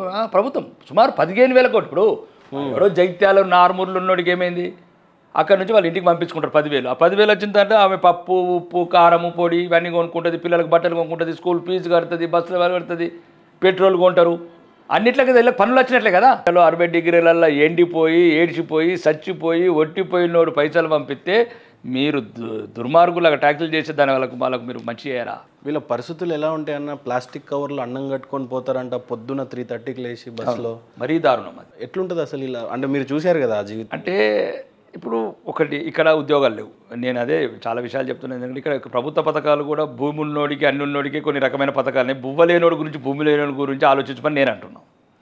కొన్ని పథకాలు ఏమైనాయంటే ఇప్పుడు నేను పథకాల జోలికి వెళ్ళట్లేదు, అదొక తేనె తొట్టి. మళ్ళీ ఈ ప్లాస్టిక్ కవర్లలో అన్నం తినుడు ఈ ఆవేదన ఏందన్న? అంటే అక్కడున్న జీవితాన్ని ప్రధానంగా మేమైతే చూడలేదు కానీ విన్నాం. పొద్దున ఎప్పుడో 3 గంటలకు లేస్తారంట, బస్సు ఒక 2 గంటల దూరం ప్రయాణం అయిపోతుందంట, ప్లాస్టిక్ కవర్లు అన్నం ఉంటుందంట, అది పాచిపోద్దంట ఆ ఎండ డిగ్రీ తీవ్రతకి. అంటే మేమేమంటున్నాం, ఓకే మా ఉత్తర తెలంగాణ వాళ్ళకు పూర్వజన్మ శాపము, లేకపోతే ఏ దేవుడు పెట్టిన శాపము, అది ఇంకా మా బతుకులు అంతే. కానీ నేనేమంటున్నా, ఇక్కడ ప్రభుత్వం కూడా చెప్తున్నాను, భూమి ఉన్నోడికి జాగున్నోడికి ఇన్ని రకాలైన మీరు పథకాలు ఇస్తున్నారు. అవును, రైతు బంధు లాంటివి ఏదన్నా మేము అభ్యంతరం చెప్పట్లేదు, ఓకే అది మీ ఇష్టం. కానీ భూమి లేనోడు బువ్వ లేనోడు బతకడానికి దేశ విదేశాలకు ఎడారి అడవులకు వాళ్ళు మా పిల్లల్లాగా అమెరికా పోవట్లేదు. రేవంత్ రెడ్డి గారు, తుమ్మల నాగేశ్వరరావు గారు, జూపల్లి కృష్ణారావు గారు, పొంగులేటి శ్రీనివాసరెడ్డి గారు, బట్టి విక్రమార్క గారు, కోమటిరెడ్డి వెంకటరెడ్డి గారు, ఉత్తమ్ కుమార్ రెడ్డి గారు, మీ 6గురే ఉత్తర తెలంగాణకు పట్టిన గ్రహణం. మీ ప్రాంతాలకు అర్ధరాత్రి సంతకాలు ఎట్లా పెడతారన్న? 76,000 కోట్ల అప్పు, 1,50,000 కోట్ల బడ్జెట్, 9 నెలలు ఎటుపోయిందన్న? 2,20,000 కోట్లు. 1000 కోట్లు లేవన్న మాకు ఇవ్వడానికి. మా బిడ్డలు చచ్చిపోతే పెట్టెలకు 10 లక్షలు వస్తలేదన్న. ఆటగాళ్ళకు ఓకే, నేను ఆటగాళ్ళకి తప్పట్లేను, 1000 గజాల ల్యాండ్లు ఇస్తున్నారు, ₹1,00,00,000 నష్టపరి, ఓకే అది వీరులకు ఇచ్చినాం, సన్మానించడం, తప్పు పట్టట్లేదు. కానీ వీళ్ళు ఆర్థిక వీరులు అన్న, ఆర్థికంగా పరిపుష్టం చేసి మీ గవర్నమెంటు పథకాలతో అభివృద్ధి చెందలేదన్న ఉత్తర తెలంగాణ. గల్ఫ్ బిడ్డలు పంపించిన డబ్బుతో 1,80,000 కోట్లతో అభివృద్ధి చెందిందన్న. ఒకడు అన్నాడు బొంబాయి దుబాయి బొగ్గుబాయి అన్నాడన్న. వాడు అతను వెళ్ళిపోయి 9 నెలల నుంచి నిషాలో ఉన్నాడు, అక్కడ ఫామ్ హౌస్లో పడుకున్నాడు మాజీరాజు. కానీ మీరు ప్రజా బిడ్డలు అన్నారు, ప్రజాపాలన అన్నారు, తెలంగాణ బిడ్డలమన్నారు. ఇదా అన్న ఈ ద్రోహం? ఒక్కటి మాత్రం చెప్తున్నానన్న, ఇప్పటికన్నా సవరించండి. ఆ గల్పులో పనిచేసిన వానికి చెప్తున్నా, మీరు ఎవరో వాళ్ళని వీళ్ళని పిలిచేదో చప్పట్టు కొట్టించినట్లు కాదన్న, న్యాయం జరగాల్సింది ఉత్తర తెలంగాణ బిడ్డలకు. ఒకటే చెప్తున్నా, ఏదైతే ఏ రోజైతే కంపల్సరీ అక్కడ మొన్న అసెంబ్లీ కూడా చెప్పినా, కడుపు నొస్తే కూడా హాస్పిటల్ దగ్గర కోరన్నా, అక్కడ కంపల్సరీ తెలంగాణ భవన్ కట్టి రెసిడెన్స్ డాక్టర్స్ని పెడదాము, పిఆర్ఓ వ్యవస్థను పెడదాము, ఇట్లాంటి జైళ్ళ వడ్డుల గురించి ఒక న్యాయం, ఒక లీగల్ ఆఫీసర్ని పెడదాము. ఏదైతే మా ఉత్తర తెలంగాణ బిడ్డలు సుమారు 15 లక్షల మంది దినదిన నరకం అనుభవిస్తున్నారన్న, వాళ్ళందరికీ న్యాయం జరగాల్సిందే. పైడి రాకేష్ రెడ్డి గారు, మీరేమో అక్కడ కార్మికులంతా కూడా గల్ఫ్ బాధితులు అని అంటున్నారు. రెండోది వాళ్ళు అక్కడ చాలా నరకయాతన అనుభవిస్తున్నారు ఆ ఎండలో అంటున్నారు. కానీ కొన్ని పార్టీలు, అధికార పార్టీలే ఏం చెప్తున్నాయంటే, వాళ్ళు చక్కగా సాయంత్రం అయితే ఏసీలో పడుకుంటారు, ఒక కంపెనీ ఉంది, ఒక కార్డు ఉంది, ఒక సిస్టమ్ ఉంది, ఒక వ్యవస్థ ఉంది, వాళ్ళకి చక్కటి పాస్పోర్ట్లు ఉన్నాయి, చక్కటి కంపెనీలు ఉన్నాయి అని ప్రధానంగా చెప్తా ఉన్నారు. వాళ్ళకి అక్కడ ఏ కష్టమూ లేదు, మీరు మాట్లాడుతున్నాయి కొన్ని బోగస్గా కూడా కనిపిస్తున్నాయి అనేది అనిపిస్తుంది. నిజమే. నేను ఏం చెప్తున్నానంటే, నేనేం అక్కడ ఏసీలో పడినోడికో బిజినెస్ కార్డు ఉన్నోడికో మాలాంటి వాళ్ళకు రెసిడెన్స్ ఇన్వెస్టర్ వీసా ఉన్న వాళ్ళ గురించి మాట్లాడతలేను నేను. బట్ ఏ కార్మికుడికైనా మినిమం నేను చెప్తున్నానండి, అదే చెప్తున్నాను. ఆ పనికిరాని దద్దమ్మలు ఆ సన్నాసులను రమ్మని రేపు తెల్లారి లేబర్ క్యాంపులను చూపిస్తా. పోయొచ్చారు కదా లేబర్ క్యాంపులు, అందరూ పోయొచ్చారు కదా. బుర్జ్ ఖలీఫా చూసి షాపింగ్ చేసుకుని కానీ కాదు కదా. నేను చెప్తున్నాను కదా, అక్కడ చూడండి లేబర్ క్యాంపులలో సైట్ల మీద 100 అంతస్తులు కడుతున్న లేబర్స్ ఉంటుంది. నేను అనేది మళ్ళీ మీరు గమనించాల్సింది ఒకటి ఉన్నది, దయచేసి నేను నష్టపరిహారం బతికిన బిడ్డలకి ఇవ్వట్లేను. మీరు మహేందర్ ఇది గమనించండి. నేను బతికినోడికి ఇవ్వమంటాను, సచ్చినోడికి ఇవ్వమంటున్నా, శవమైనోడికి ఇవ్వమంటున్నా, అప్పులు చేసి ఎడారి బాట పట్టిన బిడ్డకి ఇవ్వమంటున్నా, అసువులు బాసి పెట్టెలో వచ్చిన బిడ్డకి ఇవ్వమంటున్నా. వాడు సావక ముందు ఏం లేదండి, వాడు చచ్చిన తర్వాత కుటుంబం అనాథ అయిపోతుంది. ఇంత మాట్లాడుతున్న పైడి రాకేష్ రెడ్డి వాళ్ళ యోగక్షేమాలు చూడడానికి ఎప్పుడైనా వెళ్ళాడా? నేను చాలాసార్లు వెళ్ళాను, నాకు చాతని చాలాసార్లు తెచ్చాను. ఇంకా నేను కూడా తీసుకొచ్చాను శవం ఒకప్పుడు మంకాపూర్కు. శవం నేనే తీసుకొచ్చాను, కట్టిక లక్ష్మణ్ అని. నాకు మొత్తం ప్రతి సబ్జెక్ట్ మీద అవగాహన ఉంది అక్కడ. కల్లివిల్లు అంటే ఏంది, కాకరకాయ అంటే ఏంది, ఎడారి ఎండలు అంటే ఏంది, ఏసీలు అంటే ఏంది. నువ్వు అన్నావు చూడు, మేము ఛాయ్ కూడా దాన్ని తెచ్చుకుంటాం రూపాయికి, ప్లాస్టిక్ కవర్లా. ఫ్లాస్కులు ఉంటాయి. అంటే ఓకే, నేను అనేది ఏమంటుండే, ఓకే మేము సిద్ధపడ్డాం కష్టపడడానికి. ఓకే, దాన్ని అంటే మళ్ళీ ఇంతకుముందు దూరం అన్నట్లు మళ్ళీ ఇప్పుడు ఈ కొడంగల్ దూరేమని అనడానికి అదొక బాధ. మమ్మల్ని అవమానించినట్లు మాట్లాడతారు వీళ్ళు. మళ్ళీ మేము పోతున్నాం, మా కర్మనో గిర్మనో ఉన్నది. మేమేమంటున్నాము, అక్కడ కనీస సౌకర్యాలు మా వల్ల పనుల రూపంలో వస్తున్నాయి రాష్ట్ర ప్రభుత్వానికి. మేము ఈ రాష్ట్రంలో ఒక భాగం. మీరు తెచ్చే అప్పులు ఏదైతే ఇప్పుడు 76,000 కోట్ల అప్పు తెచ్చావో, ఆ దుబాయ్లో ఉన్నవాడి మీద కూడా, సౌదీలో ఉన్నవాడు, ఖత్తర్ ఉన్నవాడు కూడా వాడు అప్పు భరిస్తున్నాడు. ఇప్పుడు కొడంగల్లోడు ఒక్కడే కాదు, ఖమ్మంలోడు ఒక్కడే కాదు, మహబూబ్నగర్ ఒక్కడే కాదు, నల్గొండోడు ఒక్కడే కాదు. నేను కోమటిరెడ్డికి చెప్తున్నా, ఖమ్మంలో పొంగులేటికి చెప్తున్నా, తుమ్మల నాగేశ్వరరావుకి చెప్తున్నా, బట్టి విక్రమార్కి చెప్తున్నా, అన్న మీరు దుబాయ్లో ఉన్న 15 లక్షల మంది కూడా అప్పు మోపుతున్నారు వాళ్ళ మీద. వస్తాం కదా, వాళ్ళు ఇక్కడ లేరు, ఇక్కడ గాలి లేదు, ఇక్కడ శ్వాస లేదు, ఇక్కడ ప్రాంతం లేదు, అయినా వీళ్ళ మీరు వాళ్ళ మీద అప్పులు మోస్తున్నారు. నేను దాన్ని అడుగుతున్నా, న్యాయం అడుగుతున్నా. నేనే మీకు మాకేం మెహర్బానీ చేసే అవసరం లేదు. ప్రభుత్వం ఈ రాష్ట్రం మాది, మాకున్న న్యాయమైన హక్కులు అడుగుతున్నా నేను. దానికేం నేను ఎందుకు మొహమాట పడాలి? నేను ఇప్పటికి కూడా చెప్తున్నాను ఒకటే మహేంద్ర, ఓకే జో ఓగా జో ఆగే లడికేతో కనుక చొక్కు తొక్కియా షురుకియా అంటే ఒక 5 లక్షలు ఇస్తామన్నారు చచ్చిన వాళ్ళకు. నేను అదే అంటున్నాను. అది ఫస్ట్ ఎఫెక్ట్ ఫ్రమ్ December 7 కాదు రేవంత్ రెడ్డి గారు. నువ్వు గద్దెక్కినవా, నువ్వు అందాలం ఎక్కినవా, సోనియమ్మ పుట్టినరోజు మా ఉత్తర తెలంగాణ బిడ్డలకు అవసరం లేదు. June 2, 2014 వేలాది వీరులు ఆత్మతర్పణ చేసి మా తెలంగాణ, ఉత్తర తెలంగాణ ఇసాక్ రెడ్డి గొంతు కోసుకుంటే, మా స్వర్ణక్క రైలు పట్టాల కింద వంటే, మా వేణుగోపాల్ రెడ్డి ఆత్మహత్యలు చేసుకుంటే ఆత్మతర్పణ చేస్తే వచ్చిన తెలంగాణ కళ సాకారమైంది June 2, 2010. Effect from June 2, 2014. Effect from June 2, 2014. Mr Yanamala Revanth Reddy నిగ్గదీసి అడుగుతున్న ఈ సిగ్గులేని ప్రభుత్వాన్ని, ఏం December 7, 2019 2023 నువ్వు గద్దెనెక్కిన రోజా? తెలంగాణ ప్రభుత్వం ఏర్పడ్డ తర్వాత తెలంగాణ బిడ్డలకు, ఉత్తర తెలంగాణ బిడ్డలకు న్యాయం జరగాల్సిందే. 1 1000 కోట్లు బడ్జెట్లో పెట్టు. 2 వచ్చిన ప్రతి నిర్జీవ పార్థివ దేహానికి శంషాబాద్లో ప్రభుత్వ లాంఛనాలతో వెహికల్ అరేంజ్ చేసి, పూలరథం సైనికులకు ఎట్లా లాంఛనాలతో ఎట్లా వెళ్తుందో పార్థివ దేవం స్వస్థలానికి తీసుకెళ్లాల్సిందే గవర్నమెంట్. 10 లక్షల చెక్కు అక్కడనే ఇవ్వాల. ప్రభుత్వ అధికారిని నియమించండి. సుమారు 2000 బిడ్డల శవపెట్టాల చరిత్ర ఉంది శంషాబాద్లో. ఇది మీరు చెప్పినట్లు భూమి లేని మొక్కమూలని భూములకు రైతు బంధు ఇచ్చినట్లు కాదు రేవంత్ రెడ్డి గారు. ప్రతి శవానికి లెక్కుంది శంషాబాద్ పోలీస్ స్టేషన్లో. ప్రతి పెట్టకు కన్నీళ్ళు ఉన్నాయి. ప్రతి పెట్ట చెప్పలేని కొన్ని ఆడబిడ్డల గురించి ఛిద్రమైపోయినాయండి కుటుంబాలు. ఛిద్రం చెప్పకూడదు కొన్ని పదాలు. కొందరు ఆడవాళ్ళు అయితే వ్యభిచారం, బిడ్డలను సాక్కోవడానికి వ్యభిచారం చేసుకుంటున్నారండి. వ్యభిచారం ఇంత బాధ అనిపిస్తుంటే ఒక టోల్ ఫ్రీ నెంబర్ కూడా ప్రాపర్గా ఉండదండి. అదే అడిగాను, తెలంగాణ అసెంబ్లీ అడిగింది. అది ఎవరిని అడగాలో తెలియక నిన్న నాకు కూడా ఒకటి మీడియా సంస్థకు ఒకటి వచ్చింది. గల్లంత అయిపోయిందంట. పాస్పోర్ట్ లేదు, ఫోన్ లేదు, మాట్లాడతలేడు, ఆడు బతుకున్నాడో తెలియదు. సౌదీలో వెతికిపిస్తున్నాం. అది మన రిపోర్ట్ పంపినాం. అది కామారెడ్డి అతను నవ్వింది. అంటే చెప్పండి, నేను అనేది ఏంటంటే నేను చాలా 1 కాదు 2 కాదు రోజు వందలాది సంఘటనలు. ఇంత పెద్ద దేశం ఒక్క టోల్ ఫ్రీ నెంబర్. ఇప్పుడు నిన్న ఒక అతను కోమనపల్లి అతను జైల్లో మగ్గుతున్నాడు. నేను అంతా ఎంబడబడి ఇండియన్ ఎంబసీ మీద ఎంబడబడితే November 23 రిలీజ్ అవుతున్నాడు. ఇది వ్యక్తిగా చేసే వాళ్ళకు శక్తి చేయాలంటున్నా, ప్రభుత్వం చేయాలి. నేను ఏమంటున్నాను, కొడంగల్ కంటే అర్ధరాత్రి ఎందుకు సంతకాలు అవుతాయి? ఖమ్మం అంటే బట్టి విక్రమార్క మదిర అంటే ఎందుకు అర్ధరాత్రి సంతకాలు అవుతుంది? నల్గొండ అంటే ఇది దీనికి ఒకటే చెప్తున్నాను పరిష్కారం, ఇప్పటికైనా చెప్తున్నాను దయచేసి. 10 లక్షలు ఇవ్వాల్సిందే, 1000 కోట్లు బడ్జెట్లో పెట్టాల్సిందే.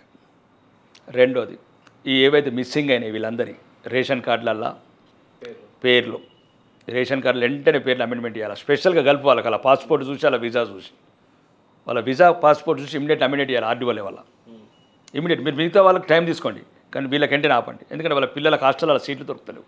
వాడు మొత్తం అన్ని రకాలుగా అన్ని ప్రభుత్వ పథకాలకు అనర్హులై విదేశాల బతుకుతున్న బిడ్డలకు మీరు భరోసా ఇవ్వాల్సిందే.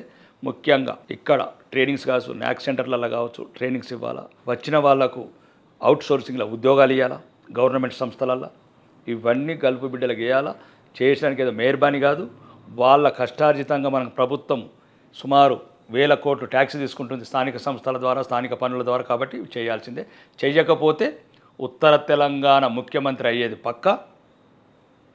ఇవన్నీ నవ్వుతో భవిష్యత్ 100% చరిత్ర లిఖిస్తా.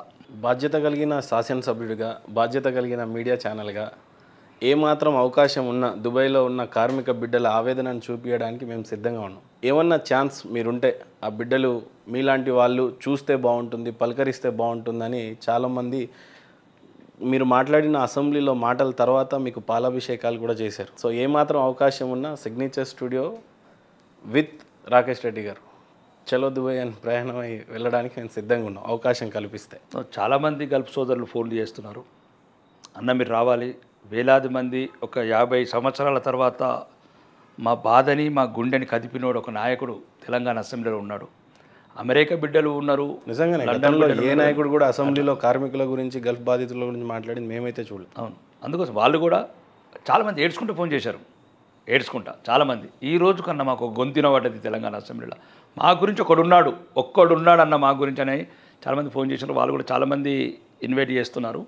ఇదేదో దసరాకు బతుకమ్మ ప్రోగ్రామ్స్, తెలంగాణ సంబరాలు ఏదో ఉన్నాయి, మీరు రావాలన్నా చాలామంది లేబర్ క్యాంపులలో ఎదురు చూస్తున్నారు. అన్న చూస్తున్నాం, అక్కడ పాలాభిషేకాలు చేస్తున్నాం. అన్న వస్తే ఇంకా సంతోషం ఉంటుంది. అంటే చూద్దాం, మీరు అన్నట్లు మాకు కూడా ఉంది ఆ ఆవేదనను చూపించాలి. ఆవేదన మనం చూడాలి. మన ప్రాంతం పట్ల ఎట్లయితే అల్లూరి సీతారామరాజు తన జాతి గురించి పోరాడి ఇప్పుడు ఫస్ట్ ఎక్కడైనా సరే మహేందర్ ఫస్ట్ తన జాతి గురించి కొట్లాడినాడు, దేశం గురించి కొట్లాడాడు. అల్లూరి సీతారామరాజు మరి ఉద్యమం మొదలుపెట్టిండు, తన గిరిజనుల తరపున మొదలుపెట్టిండు, తర్వాత స్వాతంత్ర పోరాటంగా మరిచాడు. మనం కూడా ఉత్తర తెలంగాణ ప్రజల కన్నీళ్లు దుడుస్తుంటూ మనం మొత్తం తెలంగాణ ప్రజల కన్నీళ్లు దుడుతాం. సమస్య అక్కడికే పరిమితం కావద్దు. ఫస్ట్ ఒక స్థానికంగా ఆ ప్రాంతంలో పుట్టాం కాబట్టి మనం ఆ ప్రాంత ప్రజలకు ఏదో ఒక న్యాయం చేయడానికి ప్రయత్నం చేయాలి. తర్వాత తెలంగాణ వ్యాప్తంగా 33 జిల్లాల అభివృద్ధిని కాంక్షించాలా. రెండోది ఏంటంటే ఇప్పుడు 3 జిల్లాలకే పరిమితమైన అభివృద్ధిని ఈ 33 జిల్లాలకు విస్తరించేటట్లు పోరాటం చేస్తాను ప్రతిపక్ష నాయకుడిగా. తప్పకుండా వాళ్ళ ఆవేదనను చూపించడానికైతే నేను ఆ నిజామాబాద్ వాసినే కాబట్టి, మా నాన్న కూడా గల్ఫ్ బాధితుడే కాబట్టి, మా అన్న పైడి రాకేష్ రెడ్డి గారు కూడా బాధితుడే కాబట్టి ఆ ఆవేదనను చూపించాలని నేను కూడా నిజంగానే భావిస్తూ ఉన్నాను. ఏమాత్రం అవకాశం ఉన్నా మీరు మాత్రం సమయం కేటాయించాలి. ఇక ఫైనల్గా ఆరుమూరు గౌరవాన్ని తాకట్టు పెట్టారు రీసెంట్గా మీ ప్రత్యర్థి ఎమ్మెల్యే కవిత. చిన్నదైనా కూడా ఆమె కాలు మొక్కటం అనేది ఏ రకంగా చూడవచ్చు? రెండోది, లిక్కర్ స్కామ్ నుంచి కవితని బయటకు వచ్చినప్పుడు బీజేపీ ఏ ఒప్పందం చేసుకొని ఆ ఆడబిడ్డని రిలీజ్ చేసింది జైల్లో నుంచి అంటే ఏం చెప్తారు? మహేందర్ 5 కోట్ల కేసులున్నాయి మహేందర్ దేశంలో. మనీష్ సిసోడియా, కేజ్రీవాల్కి ఏమో ఒప్పందాలు చేసుకున్నాం. న్యాయ వ్యవస్థ, అది చట్టం తన పని తను చేసుకుపోతుంది. ఇది చట్ట సంస్థలు, చట్టబద్ధ సంస్థలు, ఇన్వెస్టిగేషన్ సంస్థలు అవి పరిశోధిస్తాయి, ఛార్జ్షీట్ సబ్మిట్ అవుతాయి. ఛార్జ్షీట్ సబ్మిట్ తర్వాత దోషి జైల్లో ఉండే అవసరం లేదు. అది భారత న్యాయ వ్యవస్థ రాసుకున్న సూత్రాలు. మీరు మీడియా వాళ్ళు ఇటు కాకుండా అటు కాకుండా ప్రజలని ఏదో చేంజ్ చేసేటట్టు మాట్లాడకూడదు. అది ఒక న్యాయ వ్యవస్థలో ఇప్పుడు నిన్న అరెస్ట్ చేసినా, నన్ను అరెస్ట్ చేసినా కొన్ని రోజులు మనం ఇన్వెస్టిగేషన్, మనం చేసిన తప్పుకు వాడు ఇన్వెస్టిగేషన్ చేస్తాడు. వాడు ఏదైతే ప్రైమరీ ఎవిడెన్సెస్ ఉంటే కలెక్ట్ చేసుకుంటాడు. దానికి సుప్రీంకోర్టు గైడ్లైన్స్ ఫ్రేమ్ ఉన్నది. ఇంకా మరీ ఎక్స్టెన్షన్ చేయలేమని చెప్పినారు. ఆపాదించలేము. రెండోది ఏంటంటే ఇది ఒక నిరంతర ప్రక్రియ అండి. అది 100 కోట్లది, 50 లక్షల కోట్ల ప్రభుత్వం, ఇది నెలకు 2,50,000 GST వచ్చే దేశంలో. కానీ చట్టం అంటే అందరికీ ఒకటే అనేది చూపించడం. కానీ ఆర్మూర్ సోదరుడు ఆ చిన్నదైన కవిత గారిని ఆ కాలు మొక్కటం అనే విజువల్ దాన్నే రకంగా చూస్తారు. అంటే రాజకీయ నాయకులు కొన్ని నైతిక విలువలతోని ఉండాలా. ఒకటి, ప్రజల కాళ్ళు మొక్కాలే తప్ప కానీ ఇట్లాంటి పనులు చేయకూడదు. అంటే ఇప్పుడు నీకు ఎప్పటికైతే ప్రజాస్వామ్యం మీద నమ్మకము, ప్రజల సమస్యల పట్ల పోరాటం చేయాలా, ప్రజల సమస్యల పట్ల స్పందించాలా, అంటే ప్రజాస్వామ్యంలో ఇట్లాంటి ఒక ప్రక్రియ ఉంటుంది. ప్రతిపక్షం కావచ్చు, అధికార పక్షం కావచ్చు, నిరంతరం ప్రజల అభివృద్ధి గురించి పాటుపడాలా. ఆ నిరంతరం ఓడినా గెలిచినా ప్రజల గురించి పనిచేయాలా, ప్రజల పక్షాన ఉండాలా, ప్రజల సమస్యల గురించి గీటురాయిగా పోరాటం చేయాలా. ఇతనికి ముందు నుంచే లేదు. అతను బహిరంగం కూడా ఒప్పుకున్నాడు. నేను దొరల బానిస కుక్కనని చెప్పుకున్నాడు ఆయన. అంటే ఎక్కడ కూడా అతను పాపం సిగ్గుపడ్డాడు. అతను ఇంతకుముందు డైరెక్ట్ చెప్పుకున్నాడు, ఎన్నో వీడియో ఛానల్లో కూడా చెప్పుకున్నాడు. మీరు కావాలంటే వీడియో చూసుకున్నాను, నేను పక్కా కేసీఆర్ కుటుంబానికి కాపల కుక్కని. అంటే అతని నుంచి అతను సర్టిఫై చేసుకున్నాడు. అది ఇక సర్టిఫికెట్ ఉన్నప్పుడు ఇక నేను బానిసని, నేను దొరగారి కుక్కని అన్నప్పుడు ఇక ఆ పనులు అట్లాంటివి ఉంటాయి. కానీ ఏదైనా పాపం ఆ కవితకు మంచిది కాదు. పెద్ద వయసు వాళ్ళతో దండం పెట్టించుకుంటే ఆమెకు భవిష్యత్తు మంచిగా ఉండదు. నేను కవిత నా సోదరు లాంటిది కాబట్టి చెప్తున్నా అమ్మ, నువ్వు జైల్లో ఉన్నప్పుడు కూడా బహిరంగంగా తెలంగాణ 119 శాసనసభ్యులలో నేను ఒక్కనే, నా నిజామాబాద్ ఆడబిడ్డ, తప్పప్పులు దైవానికి తెలుసు, దేవుడికి తెలుసు, దేవుడు చూసుకుంటాడు. కానీ ఒక 3-4 నెలలు అయిపోయింది, ఇన్వెస్టిగేషన్ అయిపోయింది. నా సోదరి దేవుడి దయ వల్ల తొందరలోనే బయటికి రావాలని మనస్ఫూర్తిగా కోరుకున్న సిస్టర్, నువ్వు బయటకు వచ్చిందని కూడా సంతోషం. న్యాయ ప్రక్రియ చూసుకుంటుంది, న్యాయ వ్యవస్థలో అవి అన్ని కేసులు ఉన్నట్టు ఇది ఒక కేసు. కానీ మీరు కూడా దయచేసి ఇట్లాంటి బానిసలని, ఇట్లాంటి మీకన్నా వయసు పెద్దవాళ్ళని మీరు కాళ్ళు మొక్కించుకుంటే ఇప్పుడే మీరు రకరకాల సమస్యలు ఎదుర్కొంటున్నారు. ఆ సమస్యలు ఇంకా తీవ్ర రూపం దాలుస్తాయి. కాబట్టి ఇట్లాంటి మీలా దగ్గర ఉండి ఇట్లాంటి యాక్టింగ్లు, నటనలు చేసుకుంటా, మిమ్మల్ని ఇట్లా కాళ్ళు మొక్కుకుంటా, మిమ్మల్ని ప్రలోభాలు పెట్టి, మిమ్మల్ని ఇబ్బందులకు గురి చేసి, మీలా ఇట్లాంటి తప్పుడు కేసులా ఇరికించే వాళ్ళతో దూరంగా ఉండండి. ఒక అన్నగా నీకు చెప్తున్నా, ఒక సొంత సోదరులాగా భావించి నువ్వు 200 మంచిగా సుఖ సంతోషాలని మనస్ఫూర్తిగా కోరుకుంటున్నా. ఈ కేసులోకి వెళ్ళి కూడా నువ్వు ఎట్లయితే కడిగిన ముత్యంలాగా బయటికి రావాలని ఎట్లయితే నువ్వు కోరుకుంటున్నావు, నేను కూడా నా సోదరు అట్లనే రావాలని కోరుకుంటున్నా. కానీ ఈ దుర్మార్గులతో మాత్రం దూరం ఉండు. నీకు ఈ ఆయుష్ కూడా మంచిది కాదు. అట్లాంటి వయసు పెద్దవాళ్ళని అంటారు, సరే నాకు అంత పెద్ద ఘట్టాలు వేదాలు తెలియ, కానీ పెద్దలు చెప్పిన సూక్తుల ప్రకారం పెద్దవాళ్ళతో కాళ్ళు మొక్కించుకోవద్దని అంటారు. అది కాబట్టి నువ్వు దయచేసి మళ్ళొక్కసారి జాగ్రత్తలు తీసుకుంటావని నీ అన్నగా, ఒక గౌరవనీయ శాసనసభ్యుడిగా కోరుకుంటున్నాను. కవితమ్మ, తెలంగాణ అంతటా కూడా తెలంగాణ ప్రెసిడెంట్ ఎవరా అని ఎదురు చూస్తున్నారు. తాజాగా ధర్మపురి అరవింద్ గారు తెలంగాణ ప్రెసిడెంట్ అవ్వబోతున్నారేమో, అంటే మీ స్థానిక పార్లమెంట్ సభ్యుడు కాబట్టి మీకు ఎలాంటి సమాచారం ఉంది? ఒకవేళ ధర్మపురి అరవింద్ గారు Telangana state president, state chief, Telangana రాష్ట్ర రథసారథి ఉంటే ఏ రకంగా ఉండొచ్చు? నాకు చాలా ఆనందం. నా జీవితంలో ఒక ఆనందంగా వార్త. ఎందుకంటే నేను రాజకీయాల్లోకి భారతీయ జనతా పార్టీకి తెచ్చిన వ్యక్తి ఆయన. ఎవరు? ధర్మపురి అరవింద్ గారు నా కుటుంబ శ్రేయోభిలాషి, నాకు మంచి మిత్రుడు.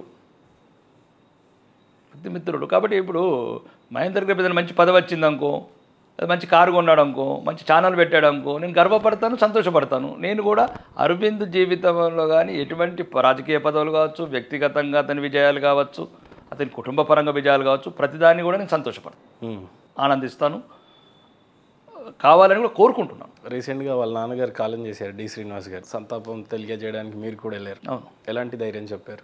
మేము కొద్దిగా మెచ్యూరిటీ ఏజ్లో ఉన్నాము. ఇప్పుడు మేము చిన్నపిల్లలం, టీనేజ్ పిల్లలం కాదు. ధైర్యం అనేది ఎవరికైనా కొద్దిగా, ఇప్పుడు నాకు మా నాన్న చనిపోయినప్పుడు ఎట్లయితే వ్యక్తిగతంగా కొన్ని కోల్పోయినట్లు బాధలు ఉంటాయి, ఎవరికైనా కొన్ని ఉంటాయి బాధలు. ఆ బాధ ఉన్నప్పుడు నైతిక స్థైర్యం, ఒక స్నేహితుడిగా, ఒక సోదరుడి లాంటి అనుబంధం ఉన్న వ్యక్తిగా అన్ని రకాలుగా అందుబాటులో ఉండి, తోడ్పాటు ఉండి, నాకు తెలిసింది నేను చెప్పగలిగాను. తొందరగా ఆయన ఆ బాధలోకి వెళ్ళి బయటకు వచ్చేటట్లు ప్రయత్నం చేసినాం.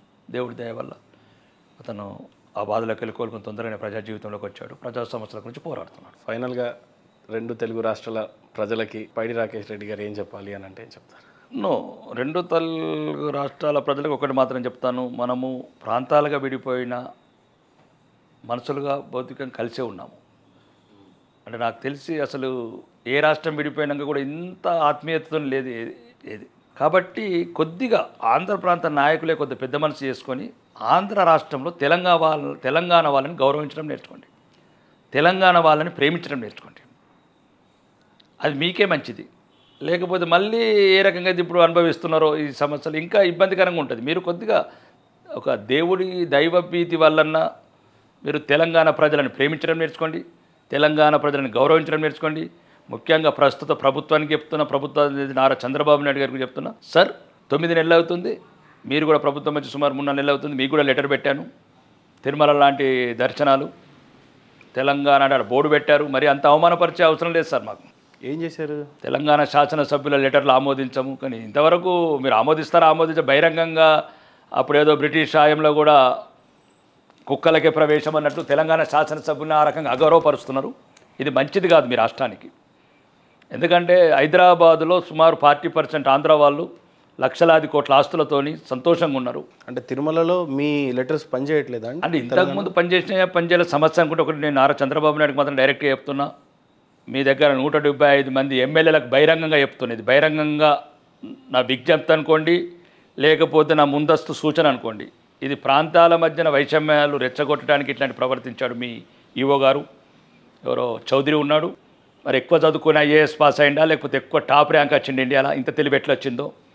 శాసనసభ్యులను గౌరవపరచడం అనేది కరెక్ట్ కాదు. ఎప్పుడు లేని గోడల మీద స్టిక్కర్లు అంటేయడం అనేది మంచిది కాదు. రెండోది, ఏమని ఉన్నాయా స్టిక్కర్స్? తెలంగాణ శాసనసభ్యుల రికమెండేషన్ లెటర్స్ అంగీకరించబడవనుకుంటా. స్టిక్కర్ రూపంలోనే డైరెక్ట్ బ్యానర్. నారా చంద్రబాబు నాయుడు గారికి నేను అడిగాను. నారా చంద్రబాబు నాయుడు గారు ముఖ్యమంత్రి గారు, గౌరవ ముఖ్యమంత్రి నాకు రిప్లై కూడా ఇచ్చాడు. మేము పరిశీలిస్తున్నాం. మేమేమన్నామంటే ఒకటే చెప్తున్నాను మహేందర్, రాష్ట్రాలుగా విడిపోయినంత తప్ప దేవుడు ఆంధ్రదేవుడు కాలేదు. ఆంధ్రప్రదేశ్కి చెందిన శాసనసభ్యులకు, మంత్రులకు, ముఖ్యమంత్రికి చెప్తున్నాను, దేవుడు అందరివాడు. వెంకటేశ్వర స్వామి ప్రపంచంలో ఉన్న తెలుగు వాళ్ళ ఆరాధ్య దైవం. మీరు ఇట్లా తెలంగాణ వాళ్ళని అవమానించుకుంటా రోజుకి 20,000 మంది తెలంగాణ భక్తులని ఒక అవమానపరిచే ప్రక్రియలు మొదలుపెట్టారు చూడండి. సుమారు రోజుకు 3 కోట్ల ఆదాయం ఇస్తున్నాం మేము. మా హుండీ లేచే డబ్బులు కావచ్చు మా భక్తులు. కానీ ఒక్కడికి మాత్రం మీరు గమనించాల్సింది, 294 మంది శాసనసభ్యులం ఉన్నాము. వెంకటేశ్వరుడు స్వామి గుడి చిన్నగా కాలేదు, ఎమ్మెల్యేలు ఎక్కువ కాలేదు. ఎందుకు ఇంత పక్షపాతం చూపిస్తున్నారు? మేము ఎక్కడ హైదరాబాద్లో పక్షపాతం చూపిస్తలేమే ఆంధ్ర వాళ్ళ పట్ల?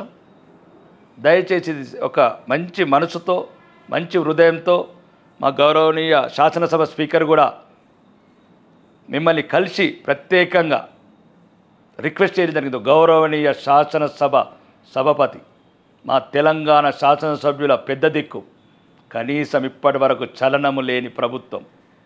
కాబట్టి ఒక వ్యక్తిగతంగా చెప్తున్నాను పైడి రాకేష్ రెడ్డిగా, తెలంగాణ ప్రజలని గౌరవించండి, తెలంగాణ ప్రజలను ప్రేమించండి.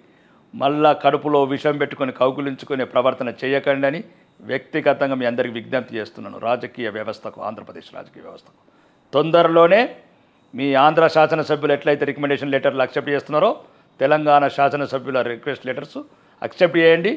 దేవుడు అందరి వాడని చెప్పండి, లేదు దేవుడు ఆంధ్ర వాడని చెప్పండి. తెలంగాణ వెంకటేశ్వర స్వామి గుడి కోదాడ బార్డర్లో మీకన్నా మంచిగా నిర్మిస్తాం. కాదు తెలంగాణ ఆంధ్ర దేవుడు, తెలుగు వాళ్ళ ఆరాధ్య దైవం వెంకటేశ్వర స్వామి అని చెప్పండి. అప్పుడు మీ నిజాయితీ, నిష్పక్షపాతం నిరూపించుకోండి. ఆంధ్రప్రదేశ్లో ఉన్న ప్రభుత్వానికి, నాయకులకు, ప్రతిపక్ష నాయకులకు అందరికీ ఇది ఒక నా ప్రత్యేకమైన విజ్ఞప్తి అనుకోండి. మీరేమనుకున్నా పర్వాలేదు. నిజంగానే నాకు కూడా ఈ విషయం తెలీదు.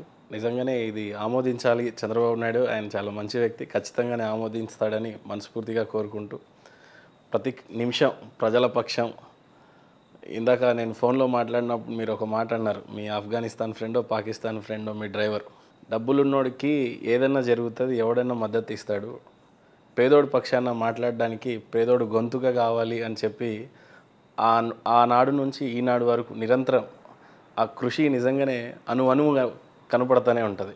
ఖచ్చితంగా మీరు ఏదైతే ప్రజాపక్షం నుంచి ఒక గొంతుకై అటు తెలంగాణ ప్రజల కోసం కావచ్చు, తెలుగు రాష్ట్ర ప్రజలు కావచ్చు, మరీ ముఖ్యంగా చెప్పాలంటే హిందూ ప్రజల గురించి మీ పోరాట పటిమ మనస్ఫూర్తిగా దేవుడు మీకు ఇంకా బలాన్ని చేకూర్చాలని చెప్పి, తొందరలోనే జమిలీ ఎలక్షన్స్ కూడా రావాలని మనస్ఫూర్తిగా కోరుకుంటూ, అందులో మా అన్నని హోమ్ మినిస్టర్గానే చూడాలని కోరుకుంటూ, థ్యాంక్ యూ సో మచ్ అన్న మీ విలువైన సమయానికి. ధన్యవాదాలు.